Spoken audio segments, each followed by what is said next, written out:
Okay, if we're ready to begin, I'd like to welcome everybody. My name is Dr. Jack West, and I am a medical oncologist and associate clinical professor focused in thoracic oncology at the City of Hope Comprehensive Cancer Center in the Los Angeles area. And I also was the founder of GRACE, now over a decade old, and I uh, serve as its president. I'm very happy to be here today to welcome both my panelist colleagues who are terrific experts, and then also the other panelists over the rest of this morning who will be joining to cover a few contemporary topics in lung cancer management. And anyway, we'll get started. I know we have a live audience joining us online. And in addition, we're going to have this information be available to people beyond the live event in terms of recording this work and putting it out for people. And it'll be available to people all around the world. So our audience for the live event is really just a fraction of the people will reach around the world over time and distance.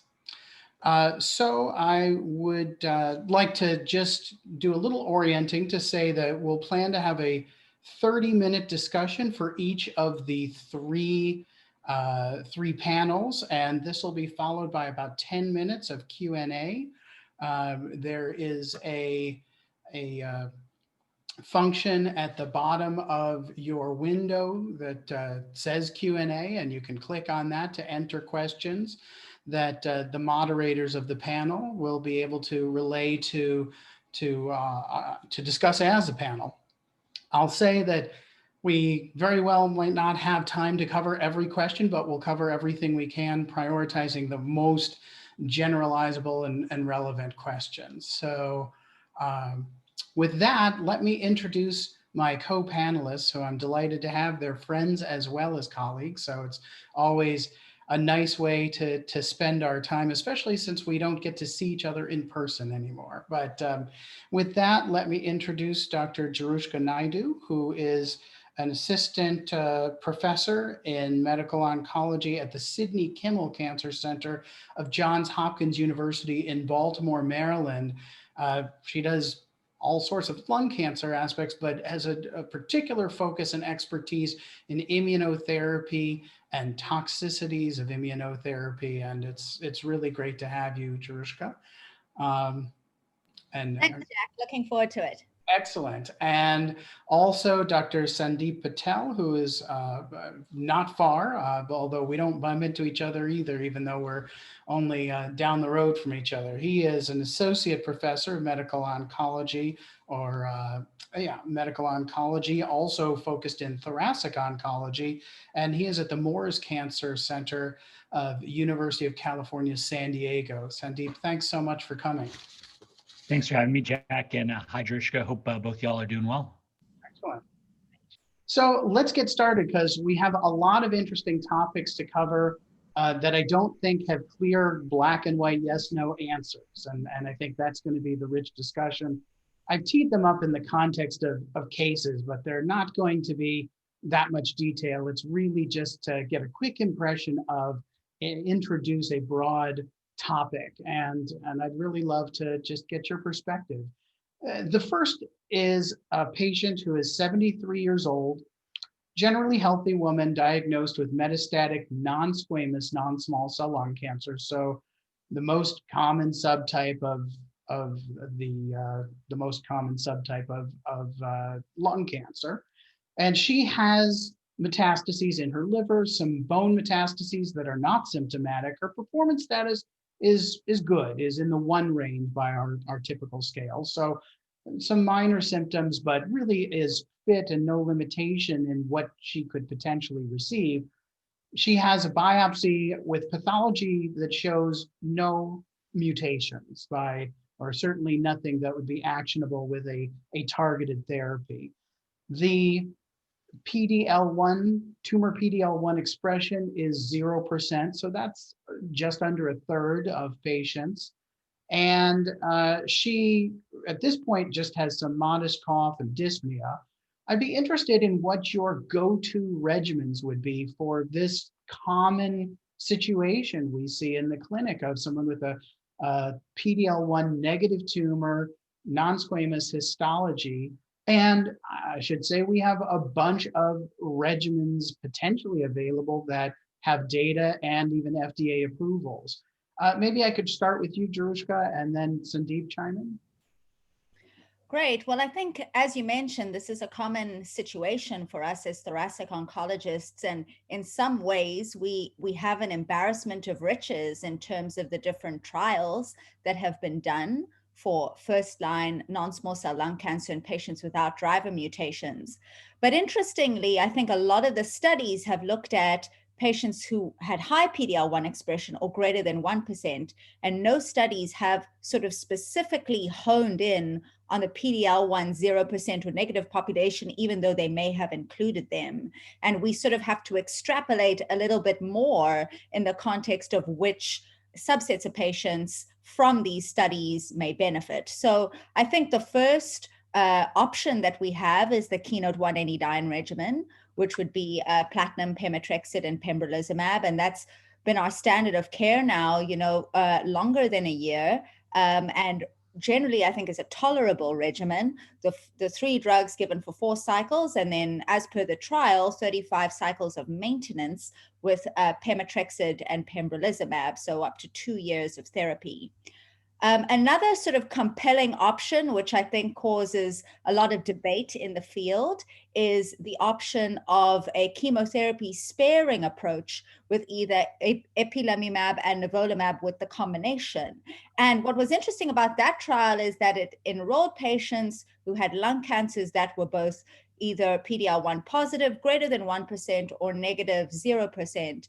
And interestingly, even though the FDA approval is for patients with greater than 1%, there are many who would say that the benefit and the data really support the PD-L1 negative population, and that this may actually be a reasonable option. I think some of the other options include the Empower regimens, Empower 130 and Empower 150, which is, again, chemotherapy and immunotherapy, but with different chemotherapy backbones. The 130 combination is carboplatin, nab-paclitaxel, and atezolizumab, and 150, the 4-drug combination with bevacizumab. And then lastly, more recently, we've had the kitchen sink combination of chemotherapy, ipilimumab and nivolumab, with 2 doses of chemotherapy plus ipilimumab and nivolumab. And while we haven't seen the full report of that data, we are told that the benefit is conferred across PD-L1 subsets, including the 0%. So confusing, but definitely a lot of options there. Right, but yeah, obviously you have to pick just one. You can't do all. And right. I think that, to me, the big question is, does the chemo-free option bubble up as a strong or stronger choice than what we've reached for over most of the last 2 years, with chemo and pembro being our Keytruda? And I'll just say that I think, feel free, I would even encourage you both to use the marketed names just for the accessibility to the patients who are following this. But really the question of, does the Nivo-Ipi combination lead to maybe better results in terms of years down the road if you're fortunate enough to respond? We talk about this, but we don't have good evidence. And having that something in your pocket of a doublet that you could go to after that, I don't know. I would just say that I don't think that the Nivo-Ipi or the Opdivo and Yervoy combination has taken the world by storm just yet, even if we can use it. Sandeep, what are your thoughts about how do you choose among this wealth of options? Yeah, it's a great question. And when we have these discussions with our patients, it's important to get a sense of how they view their treatment. There are many patients this patient is healthier But one of the salient points about cancer immunotherapy is the potential for patients with metastatic disease. We've seen 5-year survival data, right, of patients who've had metastatic lung cancer still be with us and still doing well. And so the question is, if there are multiple trailheads to get to this good destination, what's the best path? And we don't have any randomized controlled data. I think one point you made that's very important is this patient was assessed for all the targetable driver mutations beforehand, right? Because many of these patients may have an EGFR mutation, may have a RET fusion, and targeted therapy is their best approach. But for this patient who's PD-L1 negative and does not have a targetable driver mutation despite an adequate workup, I actually, in my clinic, will use the Checkmate 9LA regimen. That's a combination of 2 cycles of chemotherapy, in this case, carboplatin and Alimta for 2 cycles, followed by low-dose Yervoy and nivolumab. And my thinking around that is based on, if you look at many of the curves, we talk a lot about chemo-free, but we don't want chemo-free to be efficacy-free either. And so many of the clinical trials that look at immunotherapy alone versus chemotherapy, not even chemo immunotherapy, but chemotherapy alone, you actually have an early drop-off where the patients on chemotherapy do a little better for the first 3 or 4 months when you look at these survival curves. However, when you combine chemotherapy with immunotherapy, you avoid that initial drop-off. And I view that as important because if we can get patients to the 5-year mark, right, which is such a laudable goal, the question is, which path do we take? And so for the PD-L1 true, less than 1% PD-L1 zero, which is what this case is, there are multiple data sets. So Checkmate 227, as Jerusha mentioned, 9LA, which at least on a mile-high overview, it looks to be equally effective across PD-L1 strata. In melanoma, it looks like adding CTLA-4 helps. And there was recently a published paper from Merck. We've seen their data in PD-L1 high where CTLA-4 doesn't help. That's if your PD-L1 score is greater than 50%. But for PD-L1 zero, even with Merck's own CTLA-4 antibody, with pembrolizumab, there was a 33% overall response rate. So it kind of agrees with Checkmate 227. So in my clinic, for this patient, I'm probably offering, at the very least, Checkmate 9LA, the combination of 2 cycles of chemo, Yervoy, and Nivo. That said, Keynote 189, which is carboplatin, Alimta, Keytruda, very reasonable regimen here. Overall survival benefit, even if the PD-L1 is zero. But at least in my clinic, or if you're me, I'm probably leaning slightly towards 9LA in this scenario. And, I think another key point to make is when we talk about chemo-free, we like that. I think especially many of our patients really like that. And just about everybody, if they're coming to an oncology clinic, would love to not be saddled with whatever their view of chemotherapy is. I think we should acknowledge that there's a broad range of different kinds of chemotherapy and side effects. And even in patients who get the same regimen, there can be a broad range in how patients tolerate even the same regimen. But also that chemo-free, particularly with these combinations of immunotherapy agents that includes drugs like ipilimumab, Yervoy, it doesn't mean toxicity free. And Jerusha, maybe you could speak to just what you tell patients, what you expect if people start on that kind of Nivo-Ipi combination with or without chemotherapy. Yeah, I think that's a great point. I think if I was to pick for this patient, I would probably pick Keynote 189. But I do appreciate that the Checkmate 227 regimen of ipilimumab and nivolumab or Yervoy and Opdivo and the 4-drug combination that Sandeep mentioned are options. I think we can't forget that with Checkmate 9LA, there was still a 47% rate of high-grade toxicity from that regimen. So not easy. In a practical sense, I tell my patients who are going to go on combination immunotherapy or any immunotherapy containing regimen that while in general, we are very reassured that these agents, particularly immunotherapies given alone, are generally quite tolerable and overall have less side effects in cytotoxic chemotherapy. They come with a range of specialized or immune-related side effects that are stimulating the body's immune system to fight cancer, but also can fight our own cells in our body, and really any cells across our body, any organ system may be affected by an immunotherapy and cause inflammation in those areas. And the rate of those immune-related side effects is double and sometimes even triple when one gives the combination of Yervoy and Opdivo. Very importantly, I would tell patients that if they develop any new or concerning symptom after they receive these treatments, particularly that combination, to give us a call. And the ones I always talk about are those that may be rare, but sometimes can be fatal. And they would include colitis or inflammation of the colon, pneumonitis, inflammation of the lung that can cause a dry cough, shortness of breath, and then very rarely, but does happen, inflammation of the heart, myocarditis that may cause chest pain, sudden, thirst, which may lead to a sudden type 1 diabetes, and really a whole host of rare symptoms that can occur, but important for a patient to know. Great. Let's turn to a related question, and we can even use the same patient and say that she got the regimen that is most commonly administered. That's from Keynote 189 trial, the one you mentioned, Jerusha, with carboplatin and Alimta, pemetrexed, combined with Keytruda, pembrolizumab. And that's a regimen associated with an impressive, very substantial survival benefit across the spectrum of PD-L1 from negative to low to high.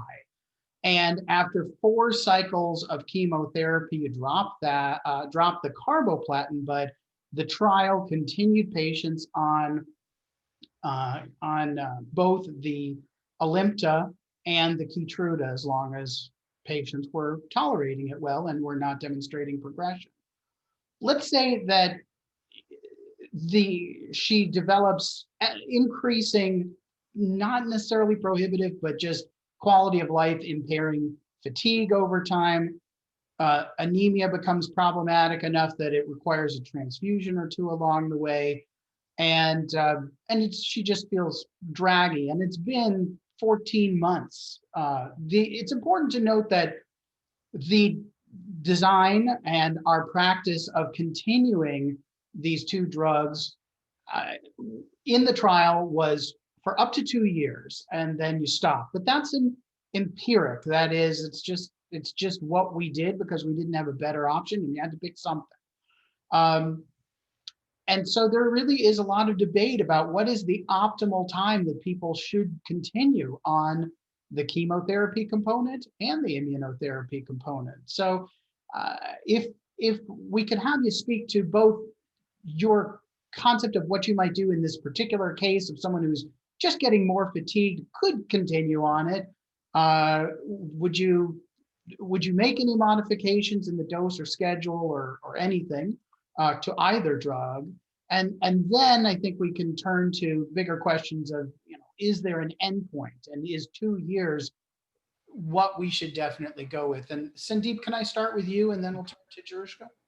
Yeah, absolutely. And kind of piggybacking off Jerusha's excellent point earlier, we talk about side effects, but not all side effects are the same for patients, right? So, we talk about 40% grade 3, but, many patients would prefer one high grade bout of colitis that they resolve over a chronic grade 2 arthropathy that they'll have for, the rest of their life. And so I think absolutely the point about toxicity is very well taken, but how the toxicity actually affects quality of life now that patients, when they're successfully on these therapies, will hopefully be living years and years. And we want to minimize toxicity. And so your point about managing the toxicities that come not only from the chemotherapy component, but the immunotherapy component, or potentially kind of like that Venn diagram intersect, which fatigue very well may be.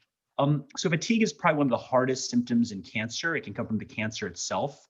If this patient's on carboplatin, Alimta, Keytruda, Alimta is known to cause anemia. That's part of the reason we give, B12 and folate along with it, and or asthenia itself, just from the drug itself. And so, checking a CBC, seeing is their hemoglobin dropping.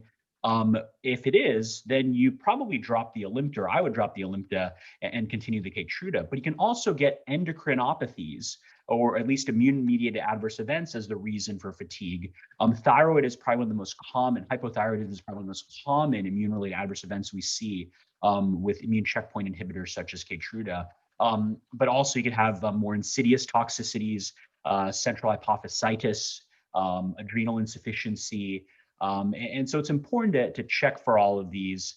But depending on your workup of this patient's fatigue, you may or may not decide to alter the regimen. Very commonly, and it really is a sign of how effective these therapies are, the patients will have had several doses more of Alimta than they would have had if with Keytruda if they had had just Alimta alone, because these drugs are so effective in concert as opposed to one-offs. And so often if it's the anemia, I would drop the Alimta and continue the Keytruda. But I think the point about the nature of the side effects is just so key, and making sure that you have colleagues that you can lean on in case you can't quite figure out, well, is this, side effect really related to one drug versus another? And so having a multidisciplinary team and groups of doctors who can help you there, especially if it's not obvious, I think is really impactful. Jerusha, what are your thoughts here? And I would also ask, does the fact that her PD-L1 was 0% affect your confidence in maintenance just with Keytruda? Do you feel that the Alimta component may be more important for someone like that than someone who had a PD-L1 of 20% or 60%? Yeah, I think, these are great questions. I would say the PD-L1 probably doesn't factor into my decision here, because the study that we're basing our recommendation on was not designed to answer a duration question. It was designed to answer whether chemotherapy plus immunotherapy is better than chemotherapy alone. And this was the schedule it used. So I think a clinical trial is an ideal world. And I guess we realize that when we treat patients with lung cancer, we don't live in an ideal world in every case. And we should, as best we can, try to complete the 2 years, but we do appreciate that patients will develop toxicity and won't necessarily be able to complete the duration of therapy. So I have a low threshold for holding therapy, particularly the therapy that I feel is the offending agent, and Sandeep's recommendations for how to tease out whether it's related to chemotherapy and immunotherapy are very well taken and can be very nuanced. So I would have a low threshold for holding what I think is the offending agent. And then I would point you to, there's some excellent data actually from Santini and colleagues from Memorial Sloan Kettering, showing that if a patient has demonstrated a partial response to therapy and already demonstrated that they are a responder, then holding therapy for an IRAE doesn't appear to have deleterious effects on their overall outcome. Whereas if IRAE being an immune-related adverse event, or apologies, yes, the toxicity, exactly. Whereas for a patient who might be earlier in their treatment course, where perhaps they haven't had a chance to show whether they may respond to a treatment or not, our approach may be slightly different. So it's a terrible way to answer, but I think the answer is it depends. That's an honest answer, I think. Yeah. So I think in this particular case, if this particular patient had 14 months of maintenance therapy, they've been doing well, and now they might be feeling tired from their treatment, I would have a low threshold for holding and taking things from there. And I think that the key point is that this is very individualized work. We don't have good data. It depends on the circumstances for the patient, many of them, including what kind of response they had, how challenging the adverse events are, how far they are along. But let's extend that. We've established that the trial could only address so many questions. They had to pick an endpoint of 2 years. And we know that when patients have stopped after 2 years in the few trials that we have long-term follow-up, some people can go on for years after that without progressing, even off of treatment, and some people relapse. And we just don't know, I would say, whether it would be better if we kept some or many of these patients on treatment more for a longer period, maybe even indefinitely, or you reach a point of diminishing returns and would sustain whatever you're going to get after 1 year, 18 months, 2 years. So what is your approach, Jerusha? I'll start with you, then turn to Sandeep, about a patient who's getting to 24 months, and the data would say we stopped, but that's really not a comprehensive, clear, evidence-based answer. It's just what we do because we don't know. How inclined are you to mostly speak with the patient about continuing in the absence of reason not to, versus stopping in the absence of a compelling reason to continue? Yes, well, I think I always discuss it with the patient because the patient is the one who's receiving the treatment. And I'm just here to help steer the ship. They are the ship. So I think it's always a joint decision. But I suppose with all of us, the reason why we dissect this data so carefully and try to make very considered decisions for our patients is trying to base our recommendations on what the data shows. And right now, my understanding is that this data is based on a cutoff of 2 years. So I would err on the side of stopping at 2 years unless there is a compelling reason or the patient has a compelling reason to want to continue. And I would have a clear discussion with them, but my bias would be to stop after 2 years. Sandeep, your thoughts? Yeah, in a sense, this is a first world problem, right? Many therapies in the metastatic space eventually wear out. And part of this comes from a lot of the second line studies of these very same agents. In the second line space, when we used to just give chemotherapy alone, the patients would actually continue therapy basically forever on many of the studies. My personal view on this is the studies were designed for 2 years. And so if we have, I think this case was a 73-year-old, but if we had a 50-year-old and the median life expectancy in the US is 80, and this is their only problem, and you've gotten them over the hump where this is something in their rearview mirror, am I really giving 30 years of immunotherapy to that patient? That's a lot of infusion visits. That's a lot of missed, graduations for kids potentially. I mean, there's a lot of consequence to it. We're in a COVID-19 era, so when patients come in, there's a non-zero risk that we do everything to keep them safe. My personal view is, and this ends up being individualized, is I take a look at the two things. One is we talked about the immune-related adverse events, right? If a patient hasn't really had any of those IRAEs and has tolerated therapy really well, then the next step is to really just assess the state of their cancer at 2 years. Do patients have, 10 PET-avid lesions and a minimal response from when they started, and such that you may want to continue because you don't think you have complete disease control? This is actually how the lymphoma docs think about cycles of treatment, or at least used to. Is the patient have a major response and is down to a single lesion? And then do we start talking about potentially doing radiation to that specific lesion and then going on a break?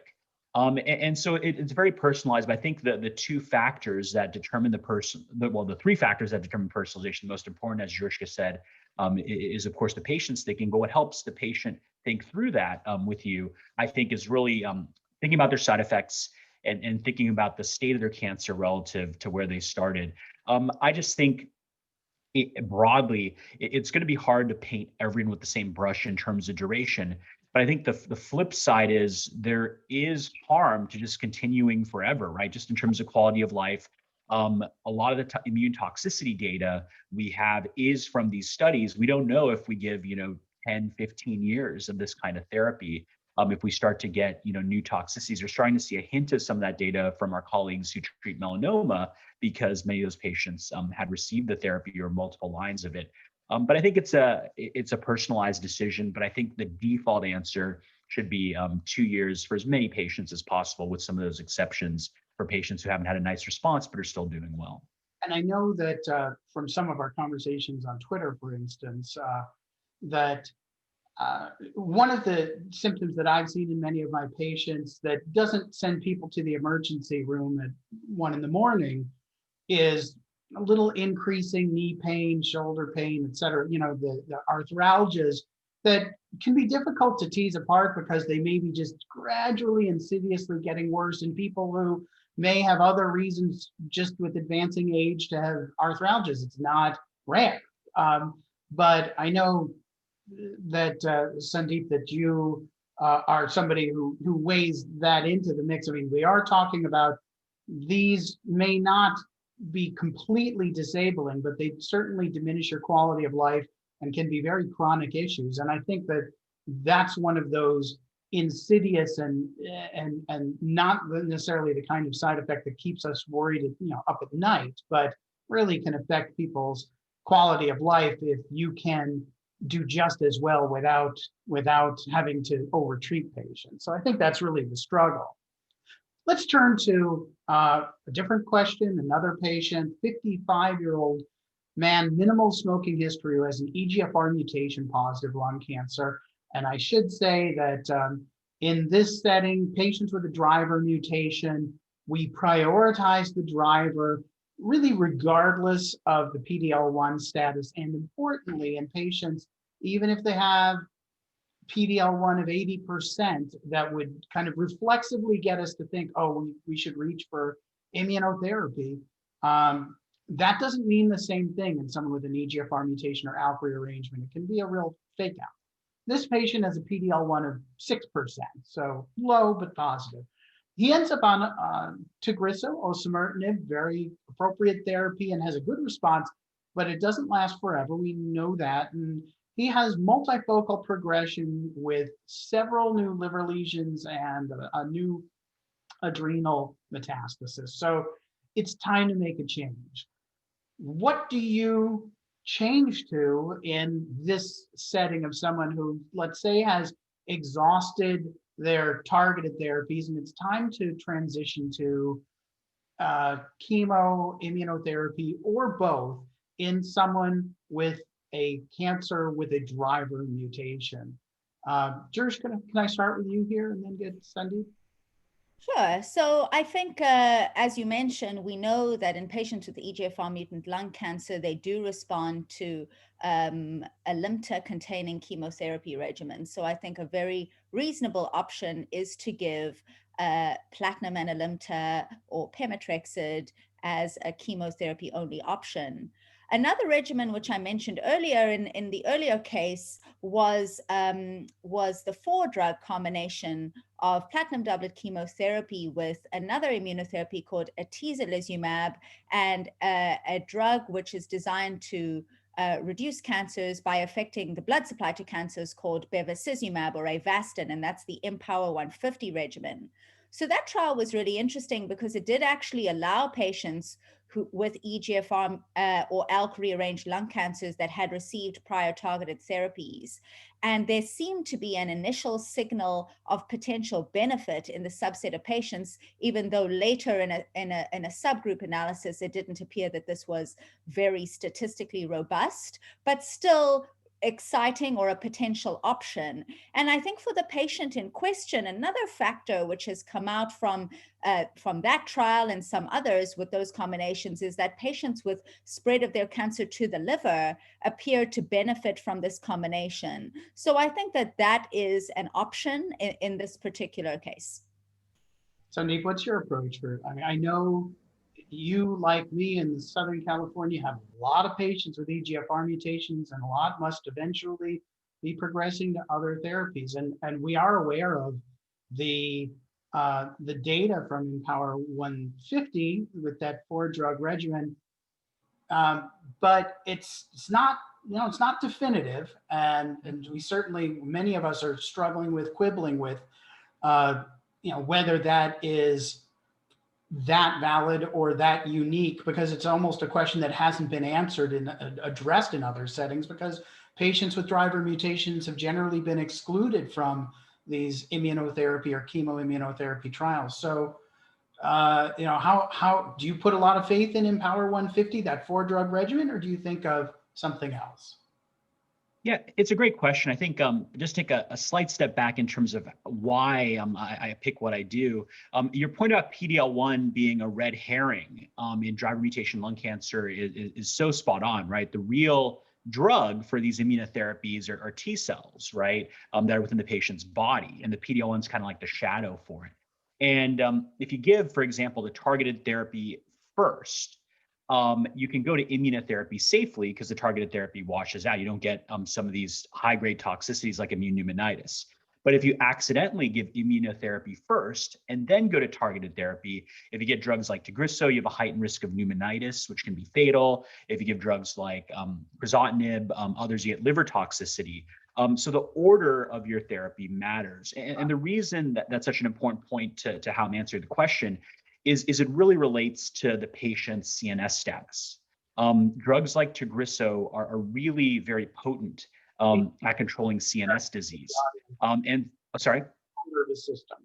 We're just Yeah, brain metastasis, central nervous system. Yeah, absolutely. And so the patient's status in terms of their brain metastasis is actually probably one of the key drivers for me in terms of trying to guide them through the difficult decisions we'll have to make. And so for patients without any brain metastasis, I do think the IMpower 150 regimen, which, you know, as you mentioned, it's not the best comparison, but it's all we got. It's carboplatin, Taxol, Avastin, Tecentriq. I'll often use that. I'll often substitute Alimta in for Taxol because of the toxicity, though that is a modification of the regimen that hasn't been studied, though based on a lot of other data, I don't think it makes a huge negative difference. I think it makes a positive difference in terms of quality of life. If a patient has brain metastasis, I think it's a little more complicated discussion. Has that patient had radiation to the prior brain metastasis? Because one of the things is many of us will treat patients with brain metastasis with Tagrisso alone because it's so effective. And is that controlling that the brain metastasis? For those patients that had radiation, maybe I try the IMpower 150 regimen. But for those that never had radiation and the amount of radiation may be a major detriment to their quality of life, such as whole brain radiation, I may lean on a regimen that basically has no data. And some would argue, based on one study of an older drug, negative data, which is carboplatin, Alimta, and Tagrisso as a combination. Though I should mention that's not something outside of one poster that's presented. That's not something that's commonly used. I know several oncologists will think about that for patients with brain centric progression. And so I think it's a complicated space, especially for patients who have cancer they're fighting in the brain. For those without brain metastasis, I feel a little more secure in trying the IMpower 150 regimen with that modification of substituting Alimta for Taxol, as Jerusha mentioned.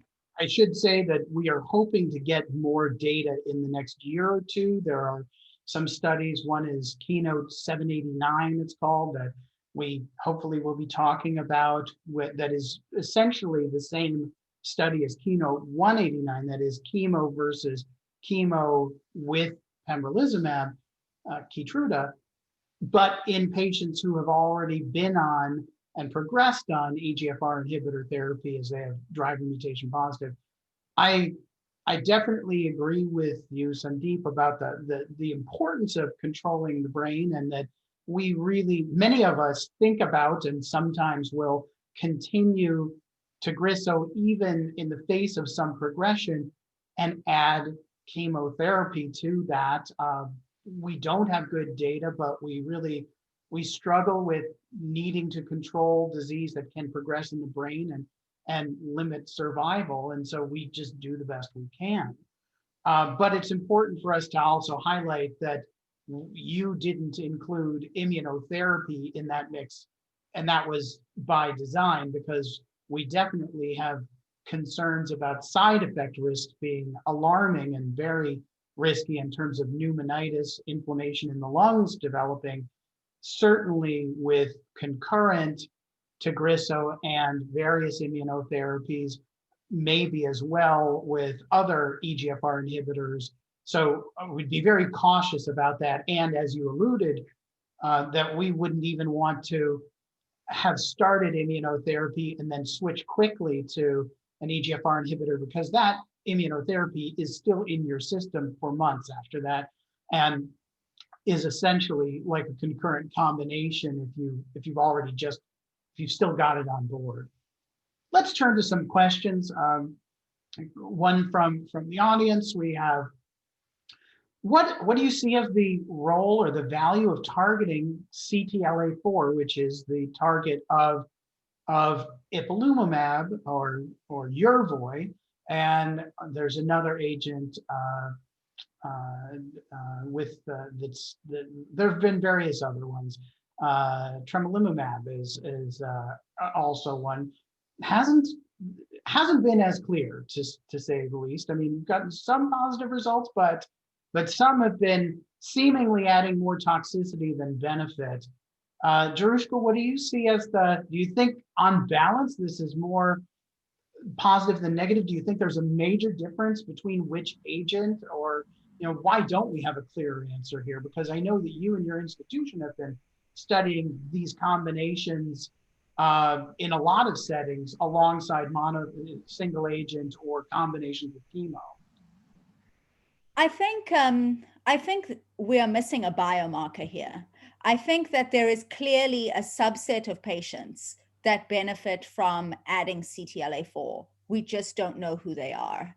I have personally treated several patients on Checkmate 227 and been fortunate enough to sometimes treat quite symptomatic patients who are now 4 and 5, 3, 4, 5 years out from therapy. So it becomes very hard to say that you don't want to give this combination when you have seen it work for a patient and you've seen it work for a long time.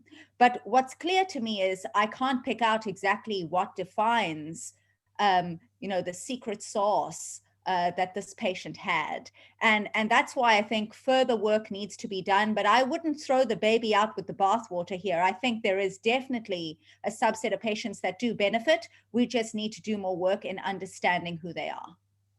Any different view here, or Sandeep, or should we move on? We've got a few questions, so I don't know if you have. No, I completely agree. I think this is back, the year 2000. It's the absence of a biomarker. We have this patient's KRAS negative, Asian female never smoker. They all seem to be responding to EGFR inhibitors. I feel like that's the world we're in with CTLA-4. We just aren't there yet. We haven't figured out what the true biomarker is. We're kind of getting around it back kind of when we first had EGFR. One question comes in. We talked about patients with an EGFR mutation and the mixed data. There is certainly some data that patients can respond and benefit from immunotherapy if they have an EGFR mutation, probably less so with ALK, but we're getting into small numbers. And I'd like to get your sense, starting with you, Sandeep, about how you view the general idea of whether patients with a driver mutation do or categorically don't benefit, or how you break down the different driver mutations. Do we have enough data to say almost anything about some of these 1-2% populations? Yeah, it's a great point. I think BRAF, so when we talk about immunotherapy, we're really currently talking about PD-1 inhibitors and CTLA-4 inhibitors. It's very doubtful that immunotherapy is a class and kind of all the things we're working on, that it'll be kind of like a carte blanche, immunotherapy never works. But when we're talking about PD-1 and CTLA-4 for driver mutation patients, the responses tend to be quite low. If you look at the Immunotarget database out of the French group, it really was the BRAF mutated smoking population that seemed to confer benefit. KRAS, of course, is the population that conferred benefit, and we're going to start having some targeted therapies there for the G12C variant. But I think broadly, if you look at the majority of clinical trials, the benefit for EGFR and ALK is pretty muted, to the point that in many of the clinical trials for immunotherapy, those populations are excluded until they've exhausted all their therapy. And I think there are two key aspects to that. One is it just shows the best therapy is their targeted therapy. And often the resistance to that involves something that immunotherapy won't help, like for EGFR mutation and patients getting a MET amplification, or even small cell transformation. Immunotherapy probably doesn't move the needle on those.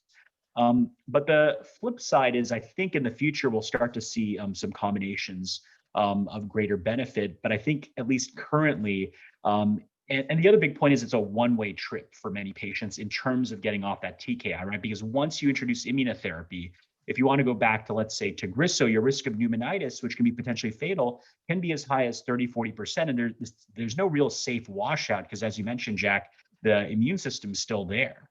And so if you look at some of the series, even 6 months, a year after their last dose of immunotherapy, relative to introducing Tagrisso, you can still get pneumonitis. And so for me, when we're having those discussions in clinic, and that's why the story in terms of the brain metastasis is so important. We really just have to be sure we understand that we're putting all our eggs in this immunotherapy basket, because it's going to be really hard to get back on the TKI safely if we wanted to do that.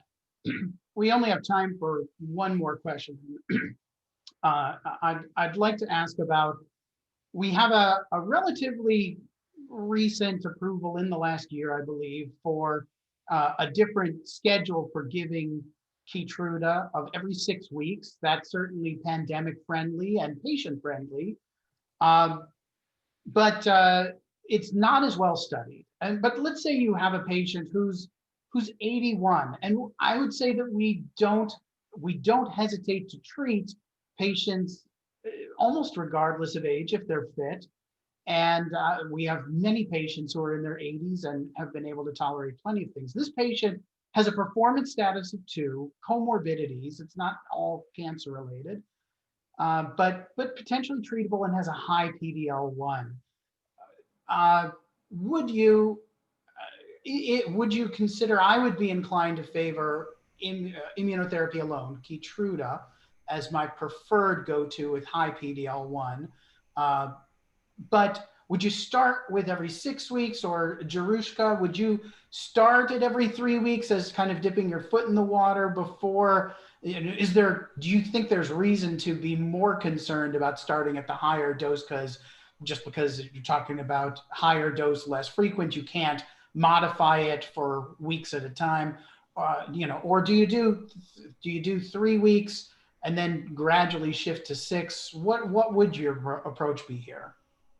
Well, I totally agree with you. I would want to do single agent Keytruda. I know that there's been a couple of trials that have actually specifically looked at this in patients with a performance status 2, the PEPS-2 study, the Checkmate 171 study. In terms of the duration, I think in a patient with performance status 2, I probably want to see them more often, just more to assess their toxicity. So I would be bringing them in every 3 weeks to see them. And so that would make me favor the 3 weekly regimen to start. But once I feel that they're settled, I would certainly talk to them about the option of moving to 6 weekly from there.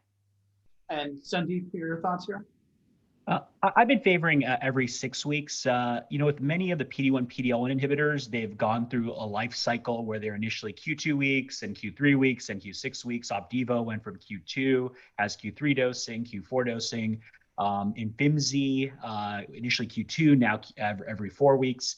So I think the dose, because the real drug is the patient's own T cell, as long as you're occupying that receptor, the PD-1 receptor, PD-L1, you're getting that dose. So what I tend to do is administer the Keytruda every 6 weeks, but then we'll do a video visit every 3 weeks. And that's just more from a COVID kind of standpoint. That'll go probably to Q6 week infusion, but Q3 week visits, because at least for the first couple months, you want to make sure they're not getting any of the side effects, though, as Jerusha and you, Jack, mentioned earlier, the side effects can really happen at any point.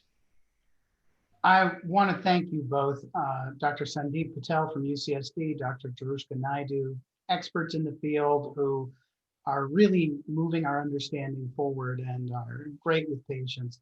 Thank you so much for taking the time.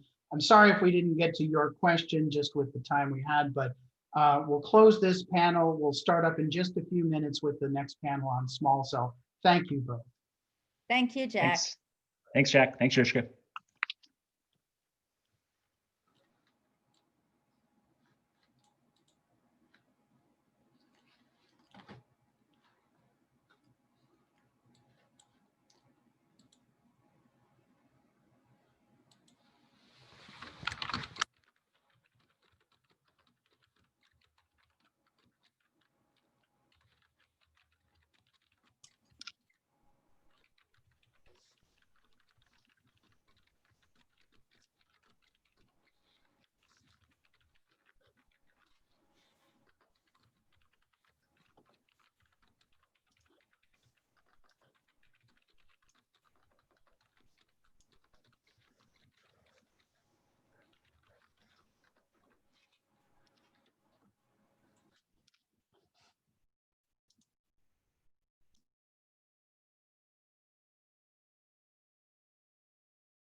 Okay, great. Welcome, everyone. I expect that some of you are joining in from the last session, but we may well have newcomers. And I am very happy to welcome all of our viewers, as well as our panelists now for this next panel on small cell lung cancer, current questions. And with that, I'd like to introduce our three panelists.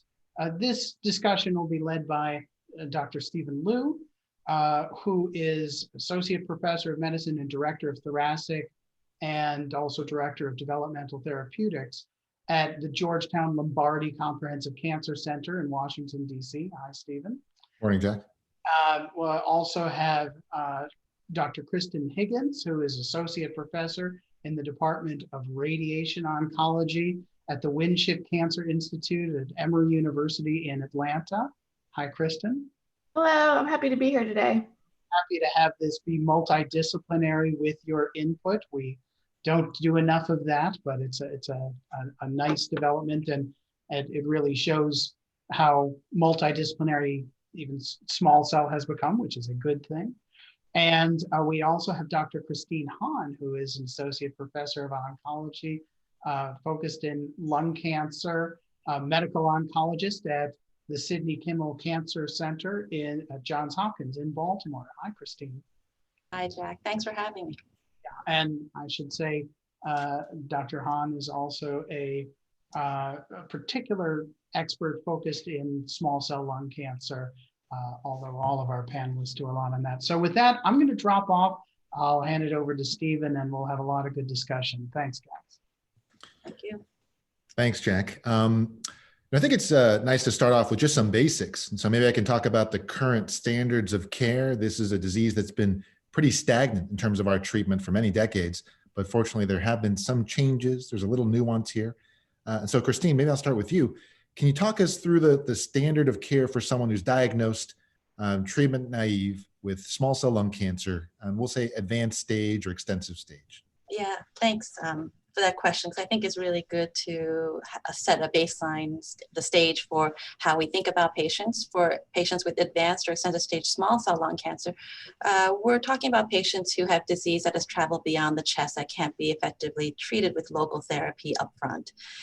And so for those patients, thanks in part to you and your work in the Empower 133 study, there was a new standard of care established in 2018, which was the addition, which was chemotherapy, which etoposide plus a platinum agent, and that can be cisplatin or carboplatin. It's kind of investigator patient choice, as well as now with the addition of an immunotherapy. And the data we have so far has shown that the addition of an immune checkpoint inhibitor, atezolizumab in the case of the Empower 133 study, or durvalumab in the case of the Caspian study, improves survival over the chemotherapy doublet etoposide platinum in patients with extensive stage small cell lung cancer.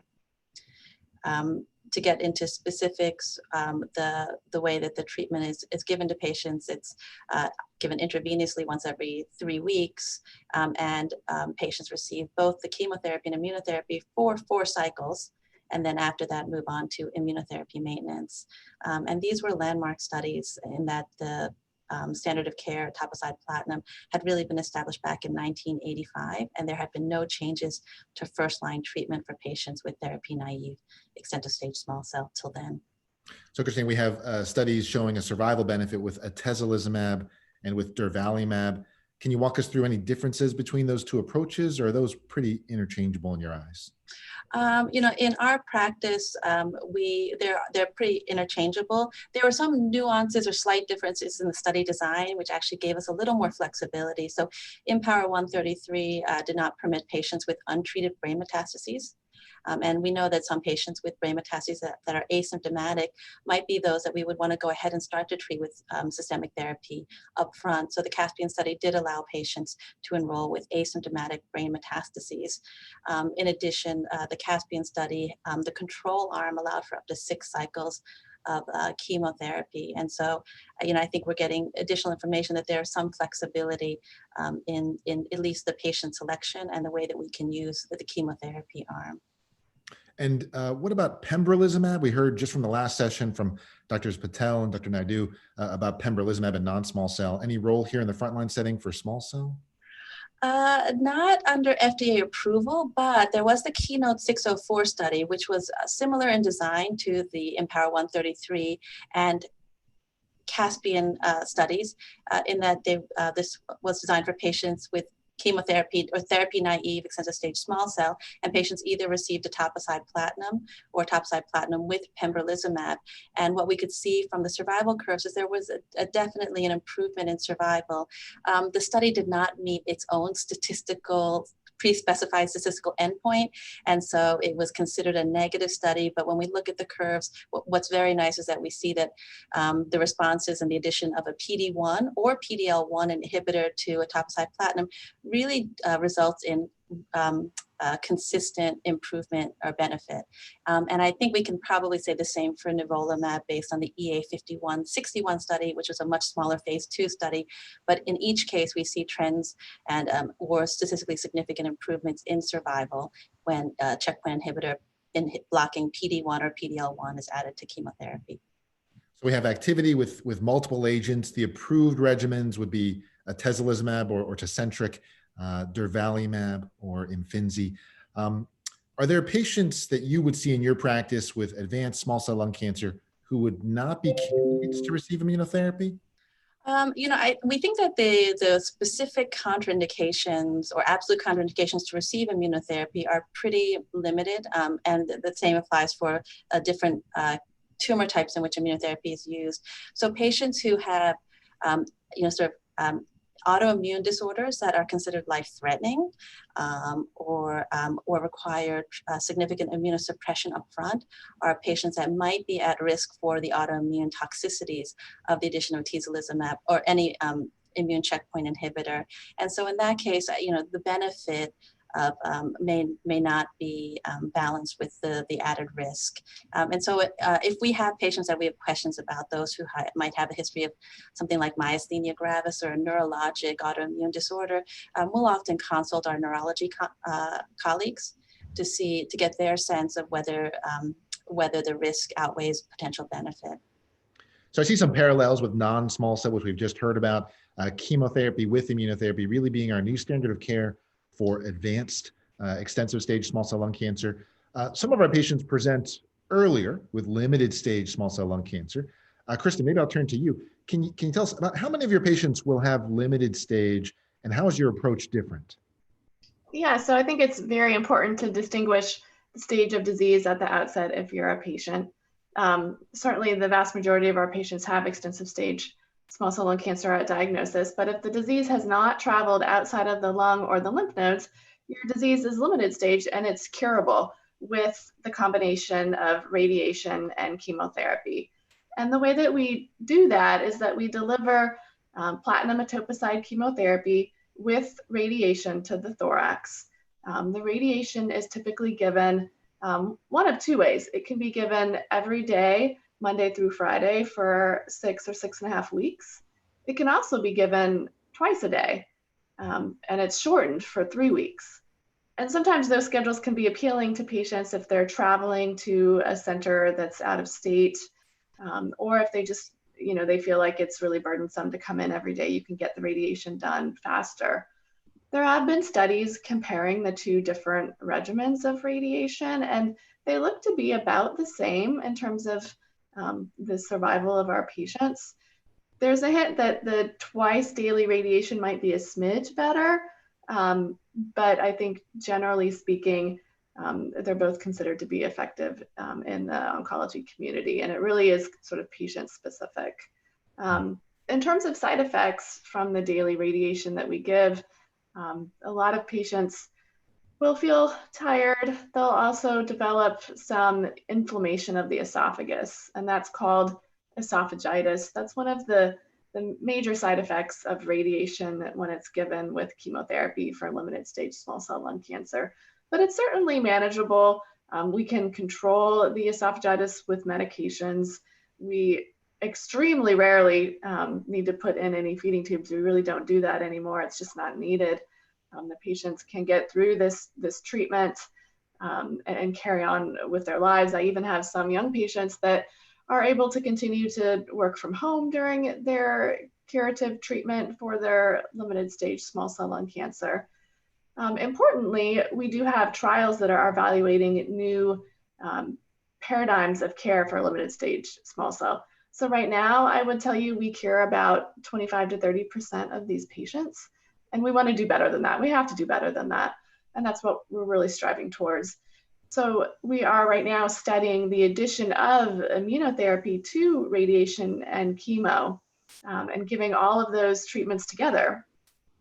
And that's really, learning from the extensive stage patient population and applying what worked there to curable patients. And then there's a trial right now that's evaluating that technique. It's called Energy Oncology LU005, and it's open all across the United States in community cancer centers and academic centers. So it would be, I think, a great way for you as a patient to potentially access this new therapy that's being tested, really with the goal of curing more patients with limited stage disease. I think that's learning from the impact of immunotherapy in extensive stage, but also it's an approach that you use in non-small cell as well, right, Kristen? It is. So for curable non-small cell lung cancer, right now the standard is to do radiation and chemotherapy together, and then you start immunotherapy right after the radiation and chemotherapy ends.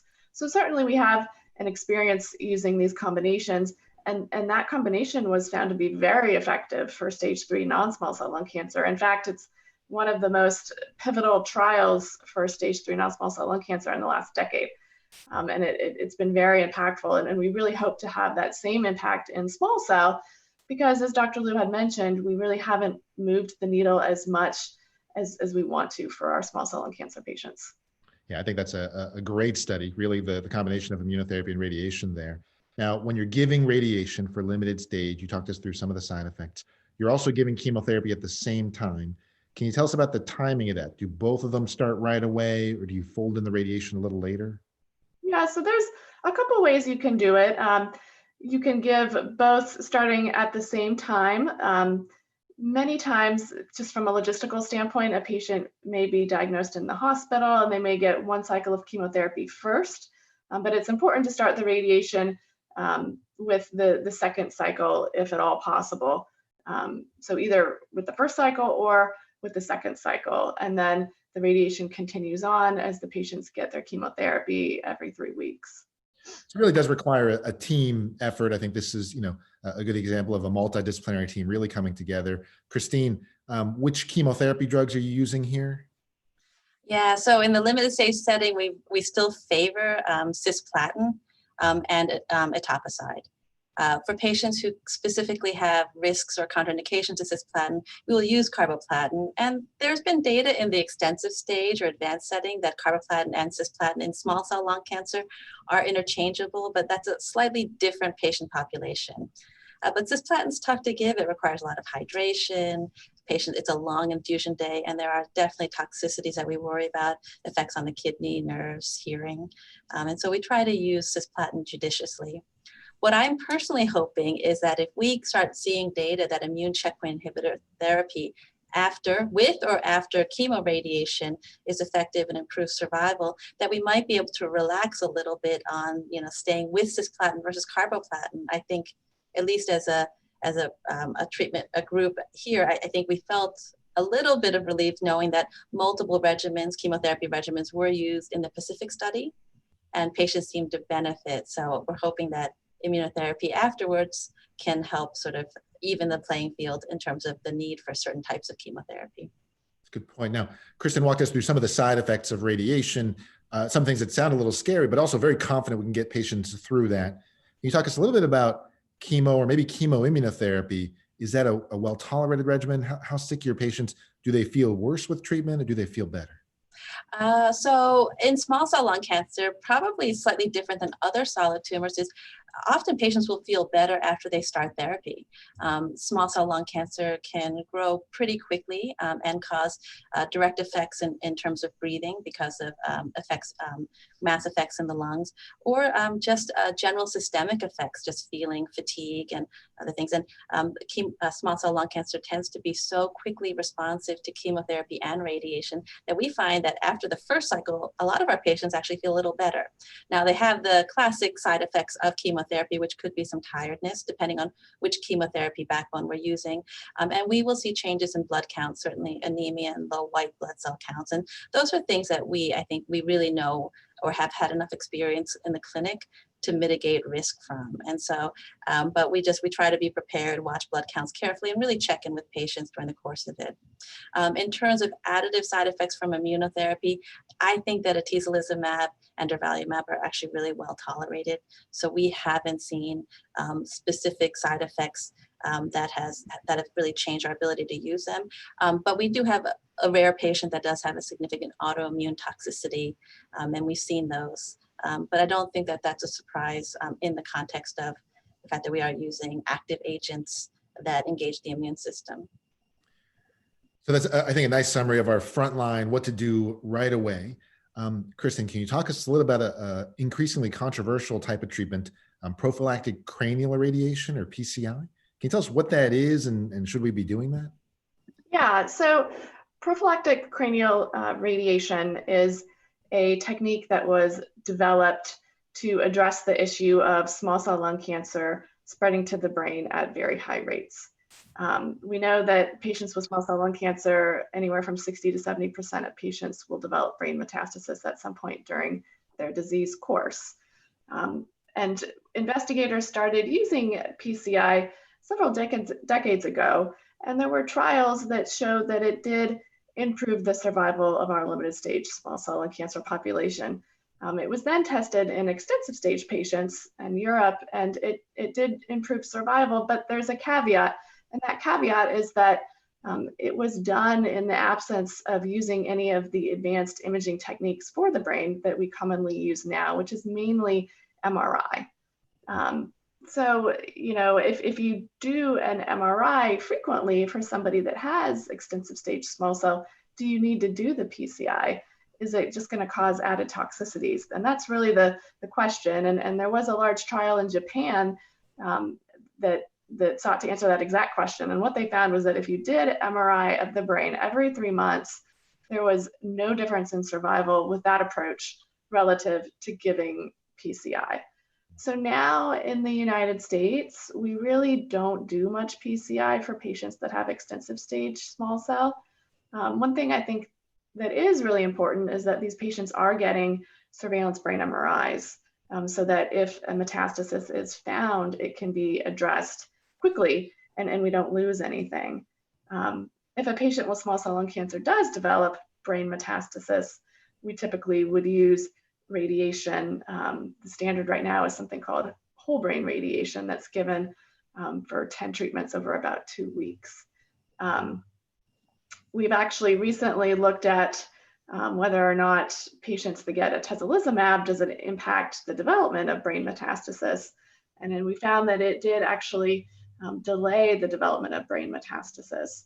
So, you know, it's possible that some of these immunotherapy agents may have some efficacy in the brain. And again, we could feel better and better about not doing this PCI and not exposing our patients to excess side effects.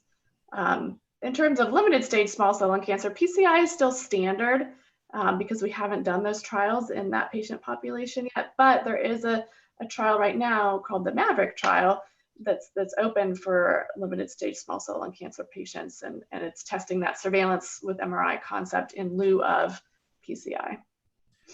Now, Christine, what are your discussions and your viewpoints regarding PCI? Obviously, you're incorporating your radiation oncologist in those discussions, but when your patients ask you sort of what you recommend, what are your thoughts there? So first, yeah, we definitely engage our radiation oncology colleagues, and often we'll send patients to go speak with them just so they can hear both of our perspectives.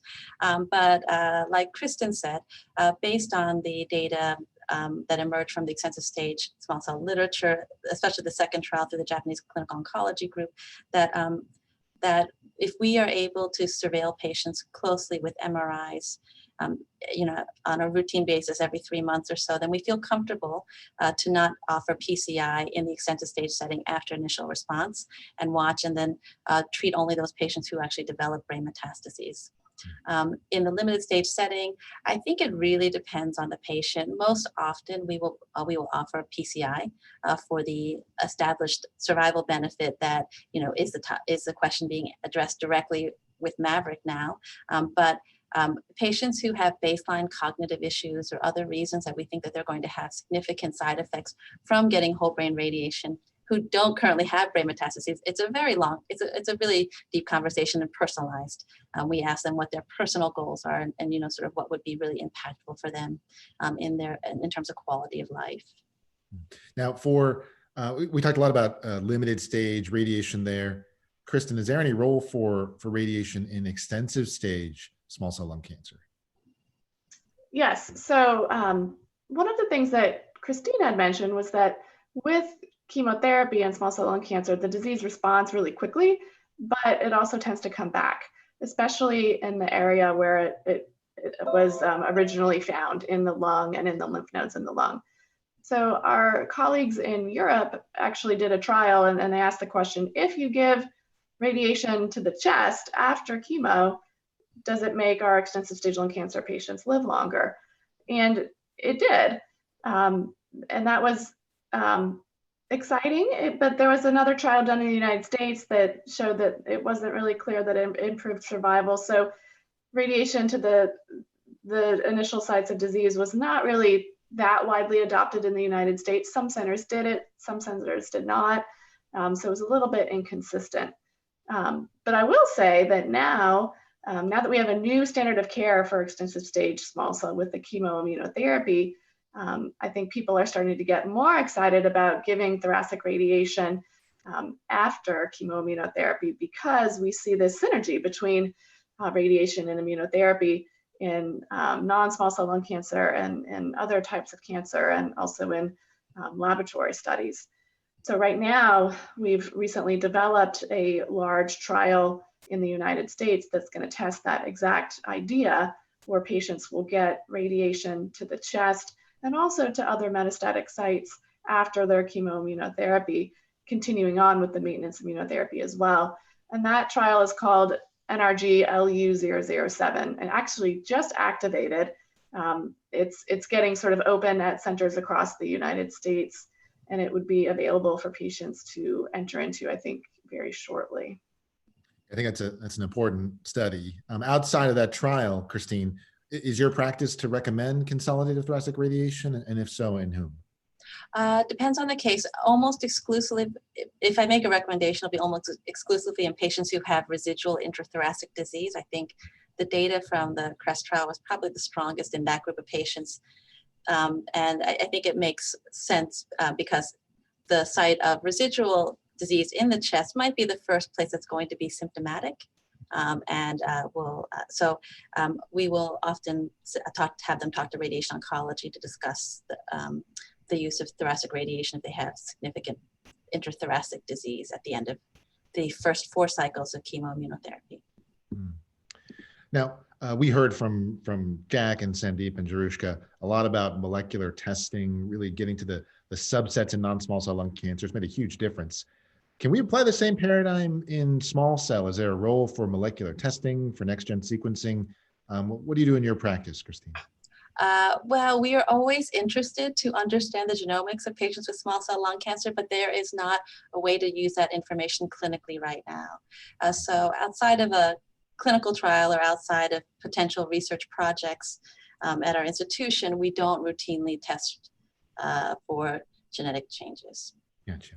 But I think it's coming. I think that there are ways that we're going to better characterize small cell lung cancer and then try to associate or correlate responses, hopefully retrospectively with some of these larger trials if we can, if we have samples, and then prospectively. Now, one of the unique cases that we see sort of bridging these last 2 talks is that when you have an EGFR mutant lung cancer, it really can transform into a small cell lung cancer. We heard Dr. Patel talking a little bit about that.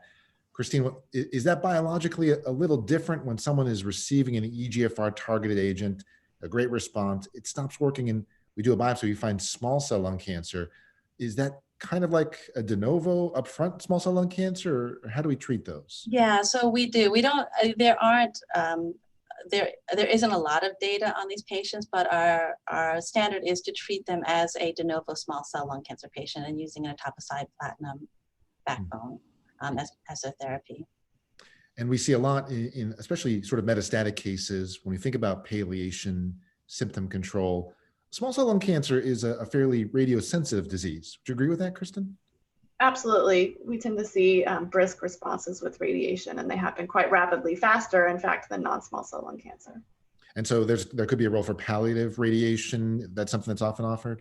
Yes, we get palliative radiation pretty frequently, many times when we have big bulky tumors in the chest that are pressing on the airways or pressing on the blood vessels. Also when there's cancer spread to the bone that's causing pain, and then also to the brain when you have brain metastasis. And I did see a question that I could answer, if you don't mind, Stephen, about the use of focal radiation for brain metastasis and small cell lung cancer. And that's actually a great question, because I mentioned before that the standard for brain metastasis was that whole brain radiation, but it causes side effects, things like cognitive changes down the road. And so right now people are asking the question, well, why can't we give focal radiation to small areas of metastatic disease in the brain?